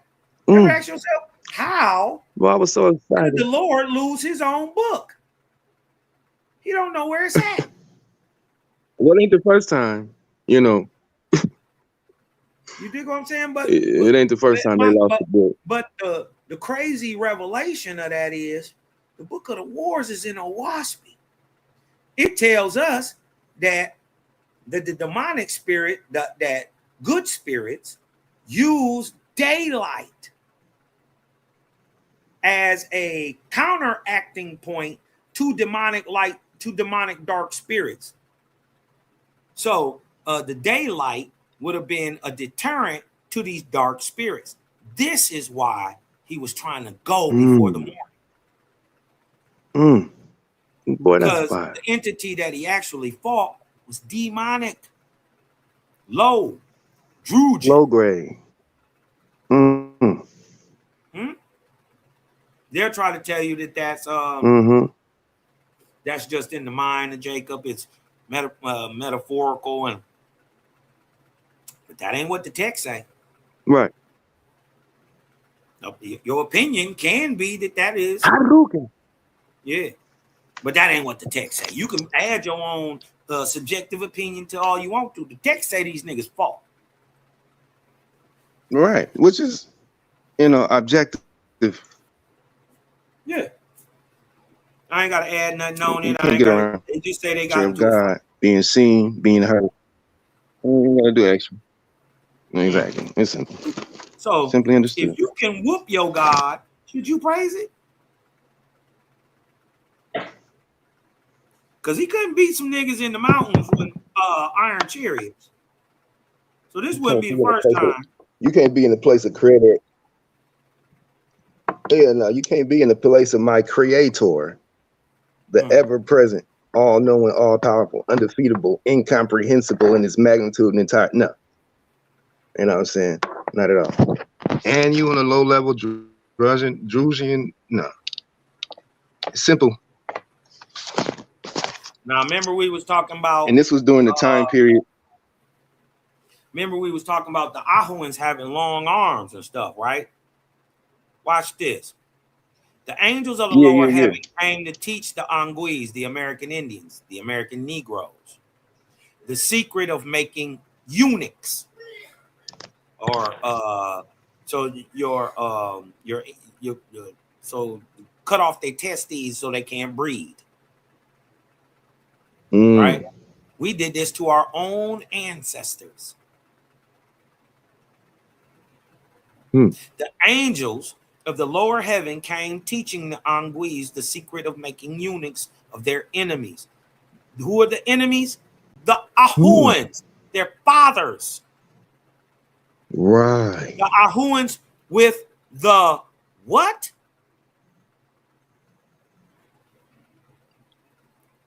What does it say? The Ahuans with the king's arm. With the long arms. Oh, it says long arm. My eyes is bad. I'm looking at the small. It look like, yeah, LONG, long arms. Yeah. You know, I'm The on my enemies phone. of the Indians was their own people. Funny, we see even in the colonial period, something like this happened where the Inca went down into South America and overthrew the Chanca, the people who actually built Ollantaytambo. And these people were called Chekua. Huh? You see that hua in there? Hua Oh yeah. mean copper color brown. Woo-wee. So everywhere you see hua, even in the language, kesh hua, right? Even in the word like T-O-T ahua kan, or the place where man ahua becomes tio or o, right? Becomes o, tio, God. T-O-T ahua kan is the land where man becomes God. The man in the sentence is ahua, or in the name. Right. Ahua. The Ahuans with the what? The long arms. Right? Angels taught the American Indians how to make spears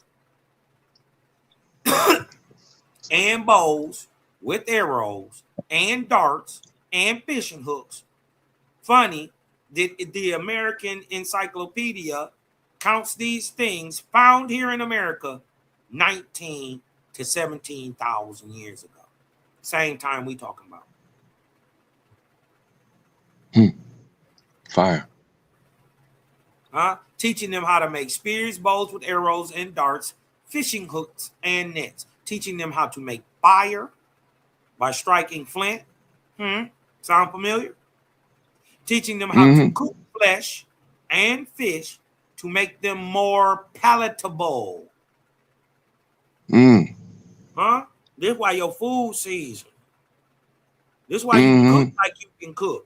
You was the very first to do it. This only, boy, look at that alchemy.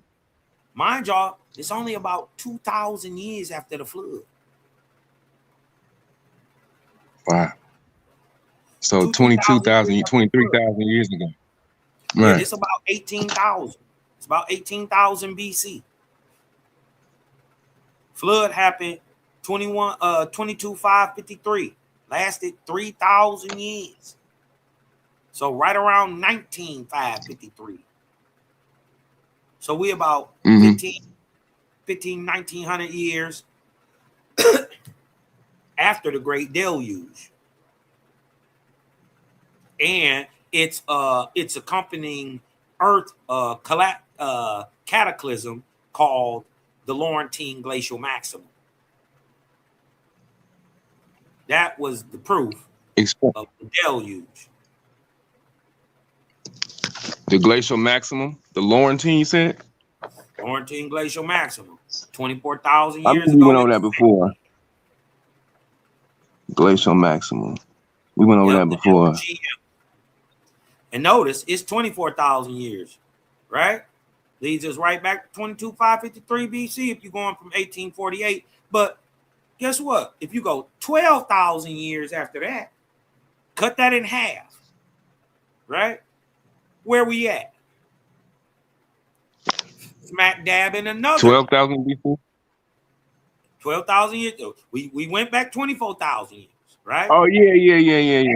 To the Laurentine Glacial maximum. You 22,000 BC, you're smack dab into the Laurentine Glacial maximum. Is ice craters all over North America, everywhere. 12,000 years, half of that 24,000, right? Take that, cut it in half. Where are we? Yeah. Historically. Right. Smack dab in the Younger Dryas. Another glacial maximum. 6,000 years after that. Notice the pattern. 6,000 years after that, cut that 12 in half, I can cut the 24 in half. And I done found 2 cataclysms. Cut the 12 in half. Right? 6,000 years later. What do we have? The desertification of Asia, Arabia, Persia, and Northern Africa.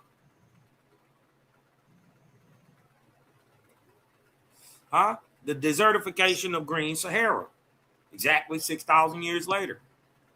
Cut that in half. Right? We right at 1150 BC. Because we was at 4100, 4200 BC. Right? When we cut the 12 in half from 10,000. Right? Cut that in half, it leaves us down at like 4150. Besides, we know the 4.2 kilowatt event is a real event. But if you cut that in half, cut that 6,000 in half and 3,000 and go 3,000 from that day, you're gonna find from the desertification of the Green Sahara, 3,000 years later, you're gonna be smack dab in another cataclysm called the Bronze Age collapse.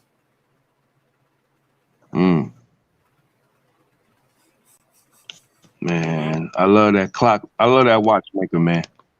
Hey, come on, man. So my thing is, if our cataclysms align with a cosmic clock that is aligned also with the precession of the equinox.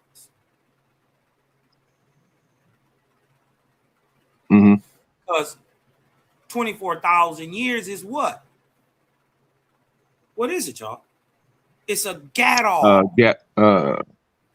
Exactly. It's a gadol. 12,000 years is an era.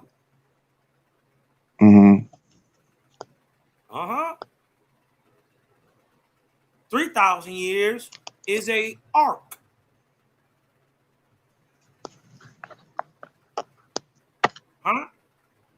Them arcs can even be broken down into 7.5 times.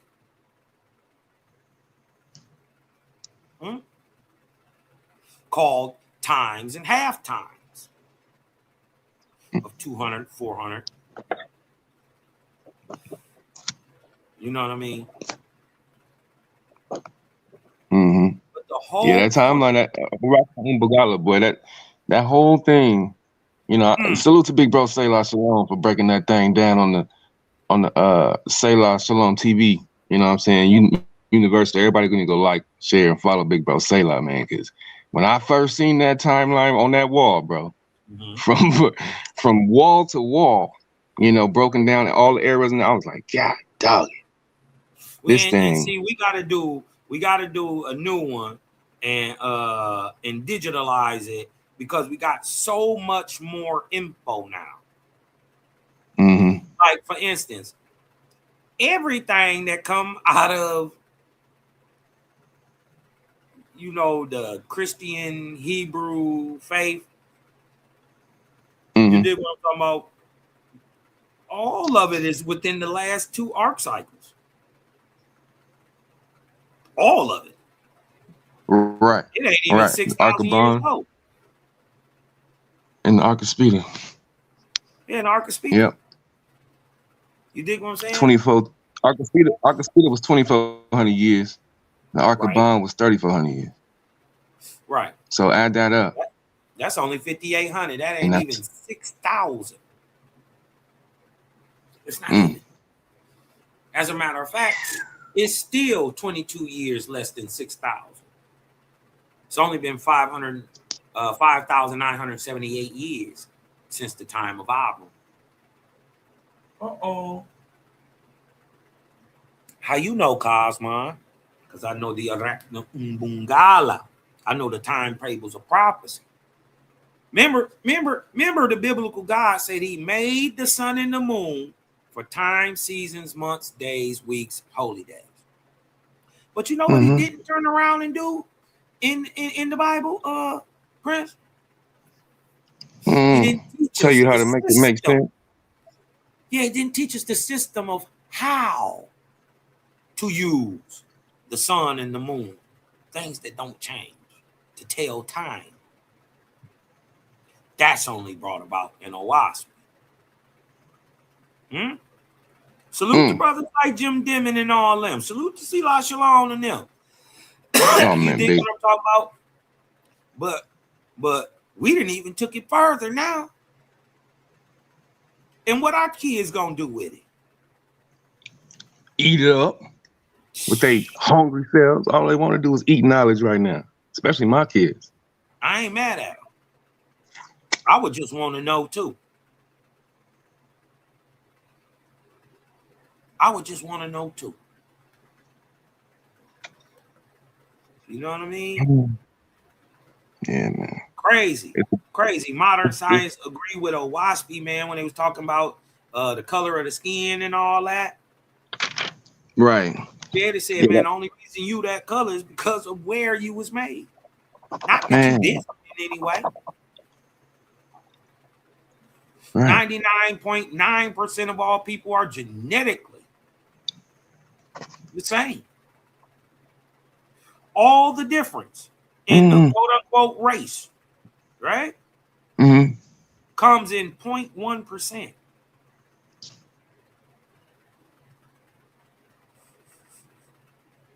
Did you know that there's more variational difference, right, between people inside of a group, like from me to you, right, than it is from you to a modern Caucasian? Say that one more time. Okay. There's more variation in a people group, right? Like me and you. There's more variant difference between me and you, right? Who are the same thing, right? Than it is between you and a Caucasian or a person from Europe. Physically speaking. That makes sense. Yeah. Genetically, you're more variant to me than you are to the population, showing that we all one thing. Right? This is why we got to get out of this. This is why we got to get out of colorism. But when we do get up out of it, we can address these atrocities like paper genocide. You dig what I'm saying? Yes, sir. Can't act like it didn't happen. And then think about this. It is an unseen authority in a book that allowed a whole people from Russia, Germany, Poland, Austria, all through the Caucasus regions to come down and now take a piece of land called Palestine and change it into Israel. Do you think you're going to have to buy Jehovah's Kingdom here on earth? Do you think you're going to have to buy it? Huh? No. It's not how it works.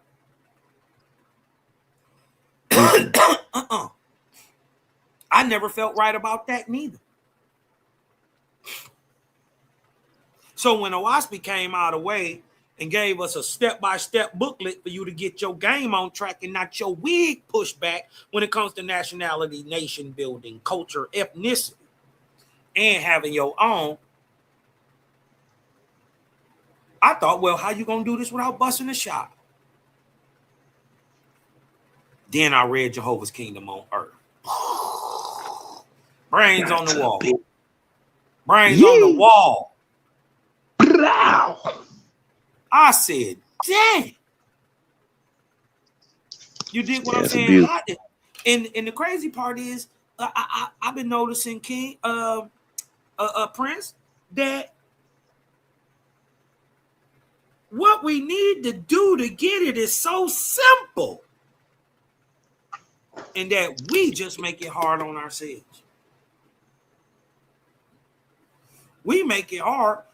Jaja say, love the creator, do some good work for somebody else. That's it. Simple. That's it, y'all. Because if you're doing good, right, you ain't got time to worry about doing evil. And if you're doing that good for somebody else, you really ain't got no time.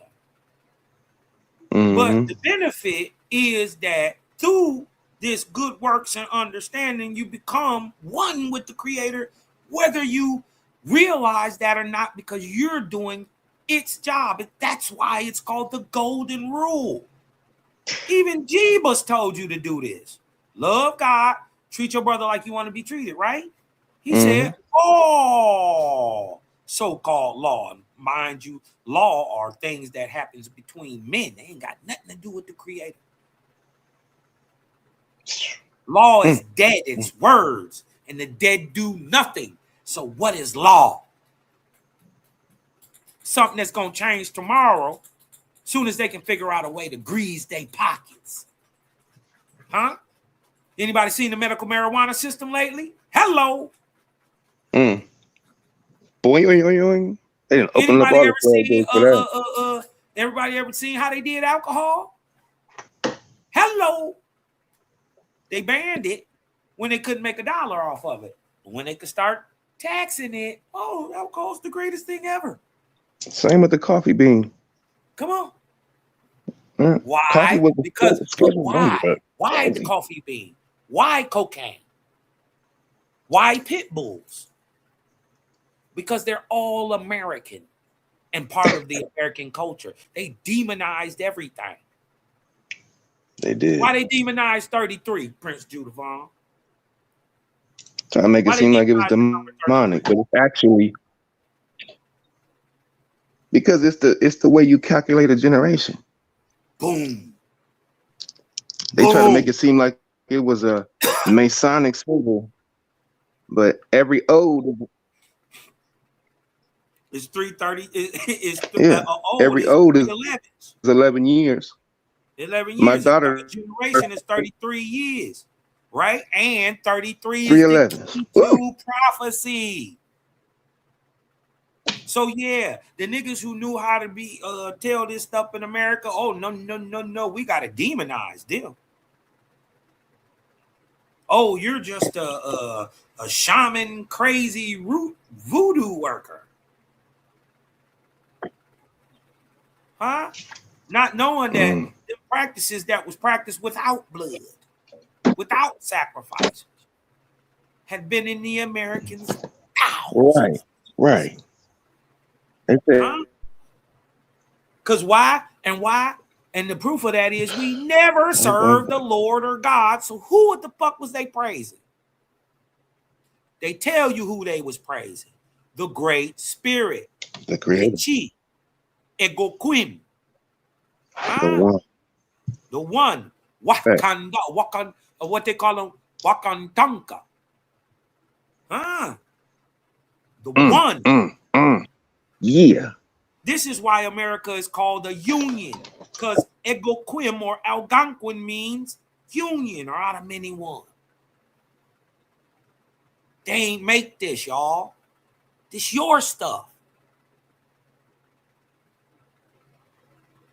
I'm starting to see why people don't like me. I'm starting to see it, and I don't care. Be mad. because you can't do nothing about it. You can't out intellectually me. You can't out spiritual me. Huh? And you don't want to fight. Remember, I've been taking care of myself. I eat right. I work out a little bit. I'm strong like bull right now. Better leave me alone. Better leave me alone. And this is a benefit of even being a faith that you healthy into you way older. Say average. You dig what I'm talking about, man? Listen, man.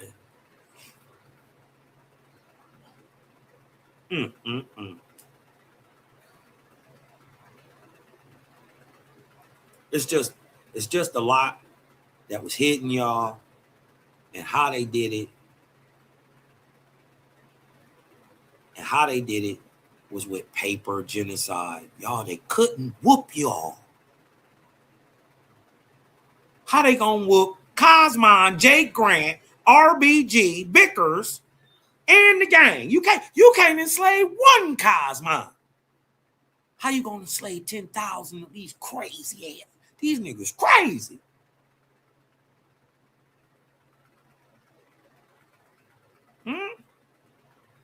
They fought the whole time. Huh? You got that in you naturally. You got that from your megalithic builder stock. Dudes was brutal. But you got your intelligence and your spiritual intelligence from your indigenous stock right here also. Same, just two different Indians. The physical one and the intellectual one. You're both. Oh yeah, hold on. Oh, I should tell you about what Lou Among was gonna do to the country. Hold on. What the false god Christ. This is why. Watch this.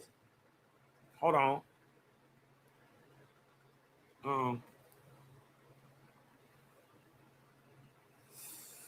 Watch this. Watch this.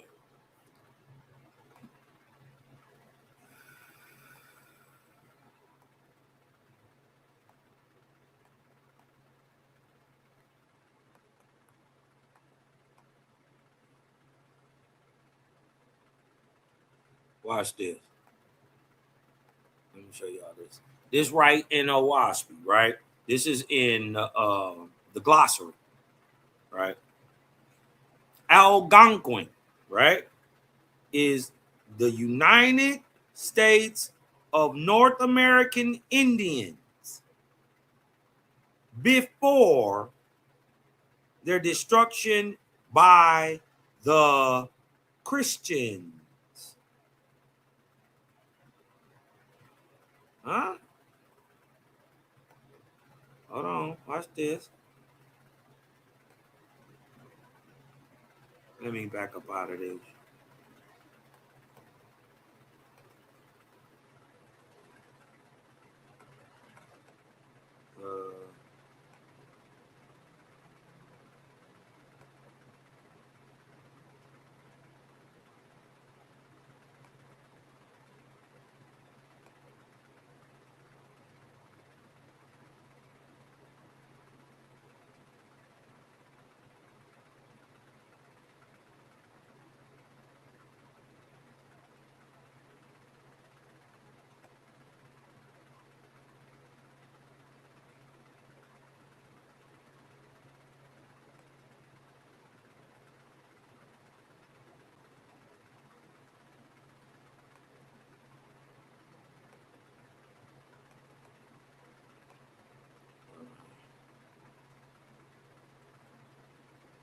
Watch this.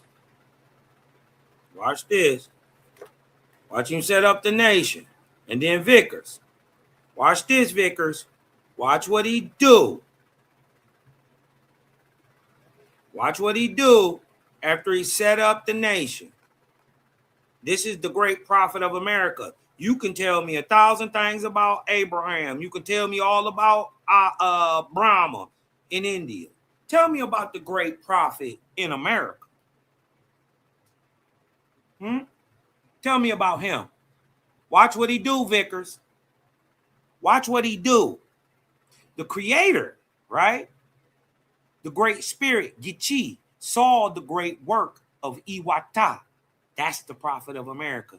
Also many times conflated as Hiawatha, right? But his name is Iwata.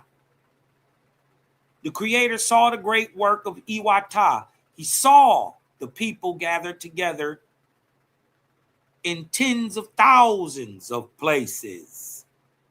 Not in no little shacks out somewhere. No. In thousands of places. Hold on, let me get this down here. Then the creator spoke to the prophet of America, Iwata, saying, watch this. Here's the building of America right here, y'all. Watch this. You shall found 40 mighty nations, O my sons. These are the nation states we have today.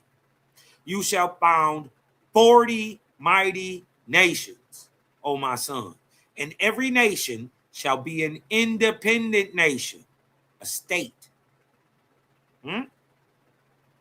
Do we have 50 states today? It's saying the 40 original was set way back in the Ark of Spita between 3953 BC and 1553 BC. But we know Abraham, as well as Brahma, as well as the prophet of America, Iwata, all made they move at 40. So this is the year 3953 BC exactly. Ooh, 2,400 years later. Now, so this is the people moving in, right, into these cities, into this nation, found in this nation, right? Iwata combines the people already here. Same thing that Brahma does. They don't leave the land. Same thing that Po does in China. They don't leave the land. Abram, who's a Persian, left his land and went into Africa, Hamitic land. Yeah. Every nation shall be an independent nation, but all the nations shall be united into a brotherhood of nations as one mighty people. Watch this. And that one shall be called Opa Egoquim, signifying one. Right? For when I come in, listen, mind you, this is 3953 BC. He's telling you about a time, 1848 AD. So, for when I come in Cosma, let's see what Egoquim, Opa, Egoquim means, right? Let's go over here, right? Egoquim, right, is the union of Indian states, right? It's the union of Indian states was first, the Union of Indian States was first called as stated, ancient, Paleoalgic, Opaegoquim. But after, watch this, but after it became an anglicized word, Egoquim, it was called Algonquin.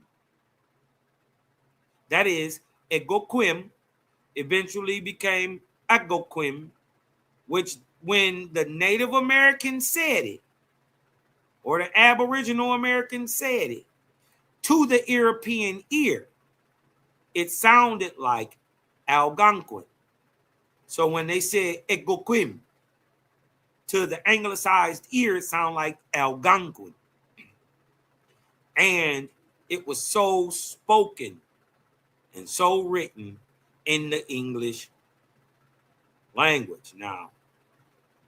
So the Union of Indian States in North America is called Algonquin. It's not a people per se. It's the union of all the people.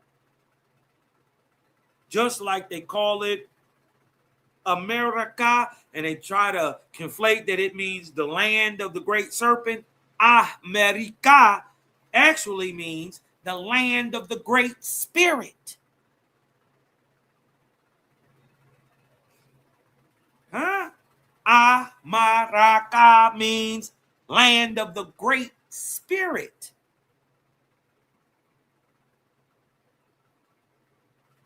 So the name of America, its governing body at the time would have been called Algonquin or Egoquim, anglicized as Algonquin. But to prove, he's telling you about a prior time, and we're in 3953 BC right now. This is when he's talking. For when I come in Cosmon. When is Cosmon? Cosmon starts in 1848 AD. So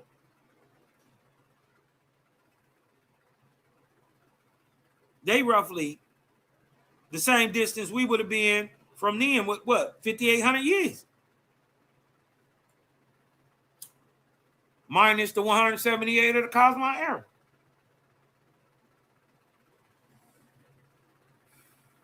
We'd have been right in 3953 BC. Would have been it would have been 5,800 years of Spita and Bond.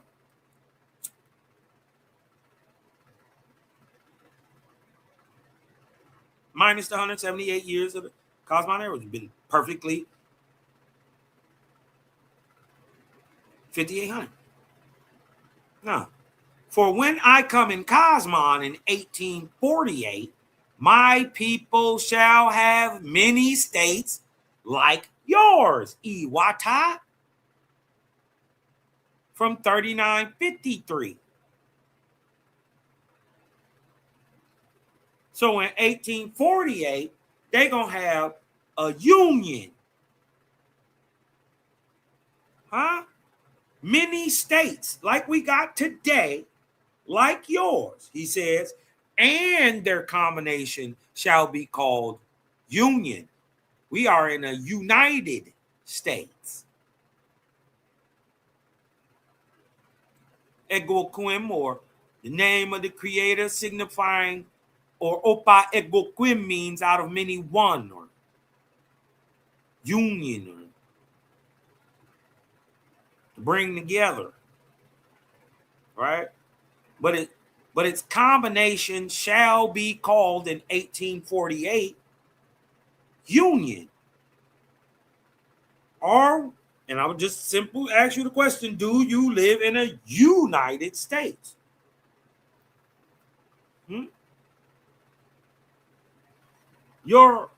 Even your Constitution says to make a more better union. So we still got the same union created by the great prophet of America 5,800 years ago. Watch this. For this is why I keep telling y'all, Owaspi is the primary for the universe. This stuff is dope. Bro, if I want to catch this up. I'm one of them doubting Thomas. Hey, you got to show me. You just gonna talk about. I ain't just going for it. And bro, this thing blow my mind every single time. For when I come in 1848, it's 3953 BC. For when I come in Cosmon, huh? A lot of people think Cosmon is my name. Actually, Calvin is my name. I'm of Cosmon. Cosmon is a time, means a time of balance, time where high spirituality will meet high physicality. So I'm in a sense Cosmon. I am Calvin of now.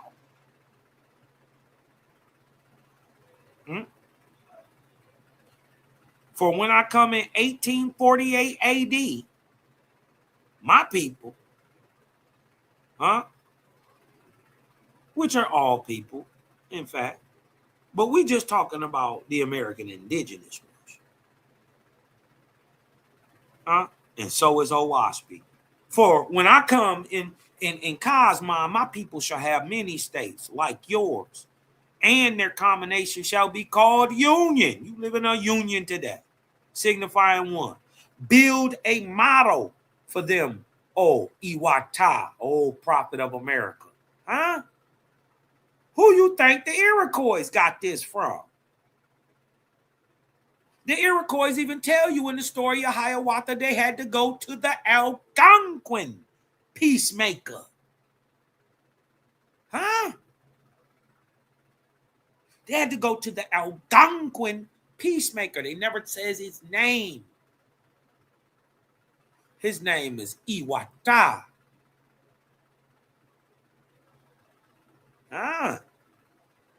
For although when they come, when did they come? 1492. For although when they come, they will. Right? Now, mind you, this is telling you about a time that hasn't happened yet. It's prophesying on a time, right, from 1881, telling about an event that happened in 1492, but from a perspective from a guy in 3953 BC. Hence prophecy. Watch this. Because it still rings true in 2026. Watch this. For although when they come, who? The Europeans. For when they come, they will overthrow your people on the earth, and the angels of your holy ones, or Native American or Aboriginal American spirits, firm in adherence and obedience to the Great Spirit Yahweh, Creator, Yichi.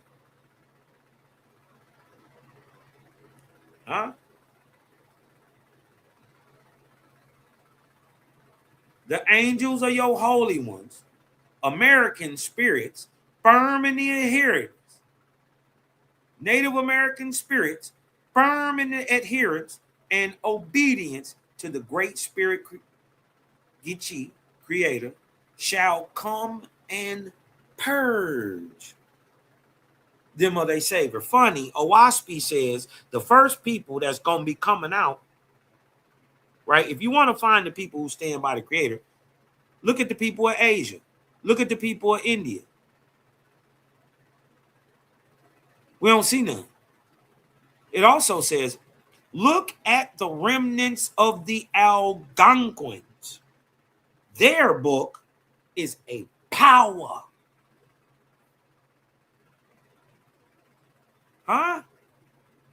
The dope part about that is it's only 4 people really stomping this out right now. That's the 4 horsemen, man. Salute. Sila Shalom. Daryl Cosmon. Malachi Maccabee and yours, Anakwakai. Truly the cloud kicker. Kicking all this pie out the sky.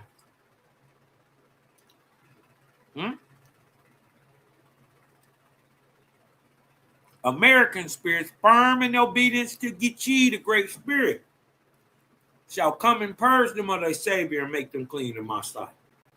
Now watch this, though. Watch this, Bickers. What they do. They set up the country. You know what I mean? We're getting it together.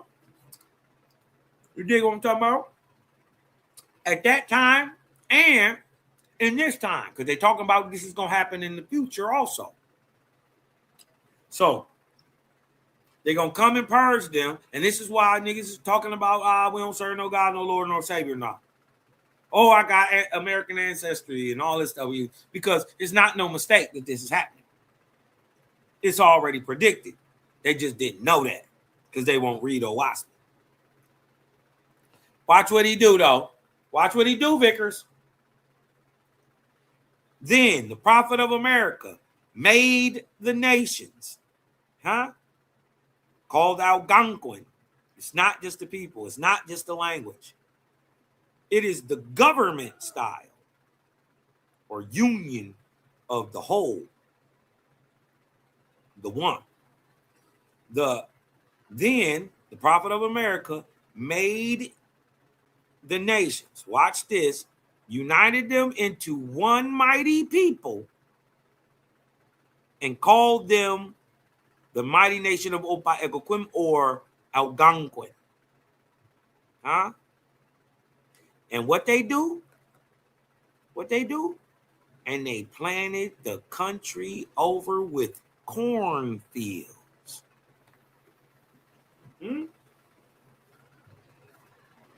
And dwelt in priests. Now, remember, we done already just found out that the Angwi,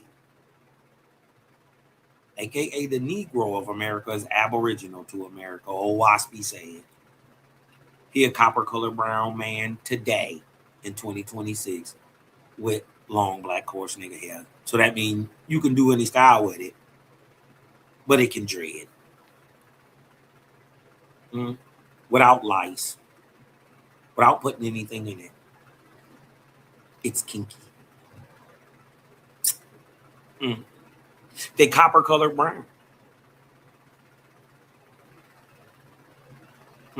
Would be spiritual and more on the inside, but physically athletic on the outside.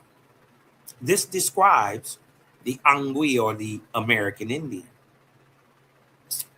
And that description only fits one people in 2026.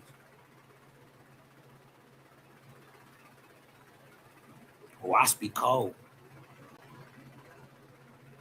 I was wondering, how is Jehovah Kingdom going to come? The king going to give it back. Let that sink in. All right? And with that being said, right, I need y'all to breathe in. Let me see if I can get something on this thing. Breathe in. Get that light in, man. Let me see what I got. Where am I joining in?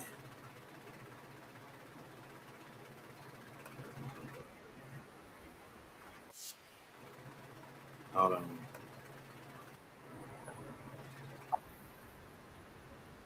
I'm out of here on this one, y'all.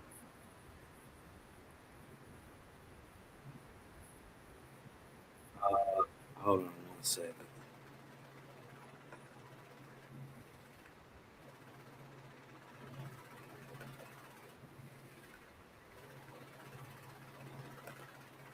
Let me share this with y'all real quick. Man, shout out to the undergrads, man. Everybody for stopping through, man. You see that, sweet corn? They planted the whole country over with corn. You see that? Shout out to the undergrads, man. Can we teach? You dig what I'm saying? Can we teach? FGK Capone, man. Salute to the creator, man. Love, life, balance out there to all the faiths, man. Create a gang or don't bang, y'all. Remember, you are the smartest chat on YouTube by far. You are light years ahead of everywhere else just because you here getting the information you couldn't have got nowhere else. And I ain't lying. You dig what I'm saying? Try it. Test it. You dig what I'm talking about? Test me. See if I'm capping. See what happened to you. You dig what I'm saying? All we want to know is, can we teach?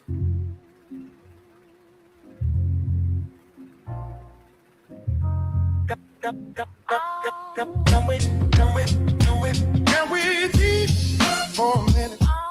Jehovah's called your name. Can we teach and you listen? Everything is gonna change. Can we teach for a minute? Jehovah's called your name. Can we teach and you listen? Everything is gonna change. Give us 60 seconds, we'll tilt your skylight on the inside where the old fears lie. Soul get tuned like a harp in the hand. Ethereal notes pull you out of quicksand. You'll feel your breath meet the ever one. Old death shrink when the true work's begun. Angelic math, not just prayers on repeat. It's knowledge that makes the broken complete. A calm in the chest, a knowing like dawn. Chains on the heart, one by one. You learn to keep company with the light. Make your shadow kneel, make your courage right. Can we teach for a minute? Jehovah's called your name. If we teach and you listen, everything is gonna change. Can we teach for a minute? Jehovah's called your name. If we teach and you listen, everything is gonna change. We'll give you maps of the heavens and streets. How thought builds worlds and how wisdom meets the sea. Cosmic bookkeeping, cause and reply. Why the small decisions reshape the sky. Learn the language where phenomena speak. Why cycles repeat and what makes men weak. History flips when you read by the beam. What looks like chaos is a finer scheme. You read the signs that the blinded miss. Turn rumor to law, turn chance into bliss. Mental tools, not just scripture and chant, but ways to think, to reason, to plan. Can we teach for a minute? Jehovah's called your name. If we teach and you listen, everything is gonna change. Can we teach for a minute? Jehovah's called your name. If we teach and you listen, everything is gonna change. Walk out the room and your steps rearrange. Everything practical, start to exchange. Decision become less of a blindfold toss. You move like a bishop and not like a lost horse. Relationships heal when you talk from the sun. Anger grows quiet, new labor's begun. Money, time, they bow to a clearer mind. Choices get cheaper when the truth you find. You carry a lamp for the road ahead. Turn timid whispers into thunder said. Not just faith of facts, a living combined. Spirit enlightened, intellect refined. Can we teach for a minute? Jehovah's called your name. If we teach and you listen, everything is gonna change. Can we teach for a minute? Jehovah's called your name. If we teach and you listen, everything is gonna change. Can we teach? Can we teach? Can we teach?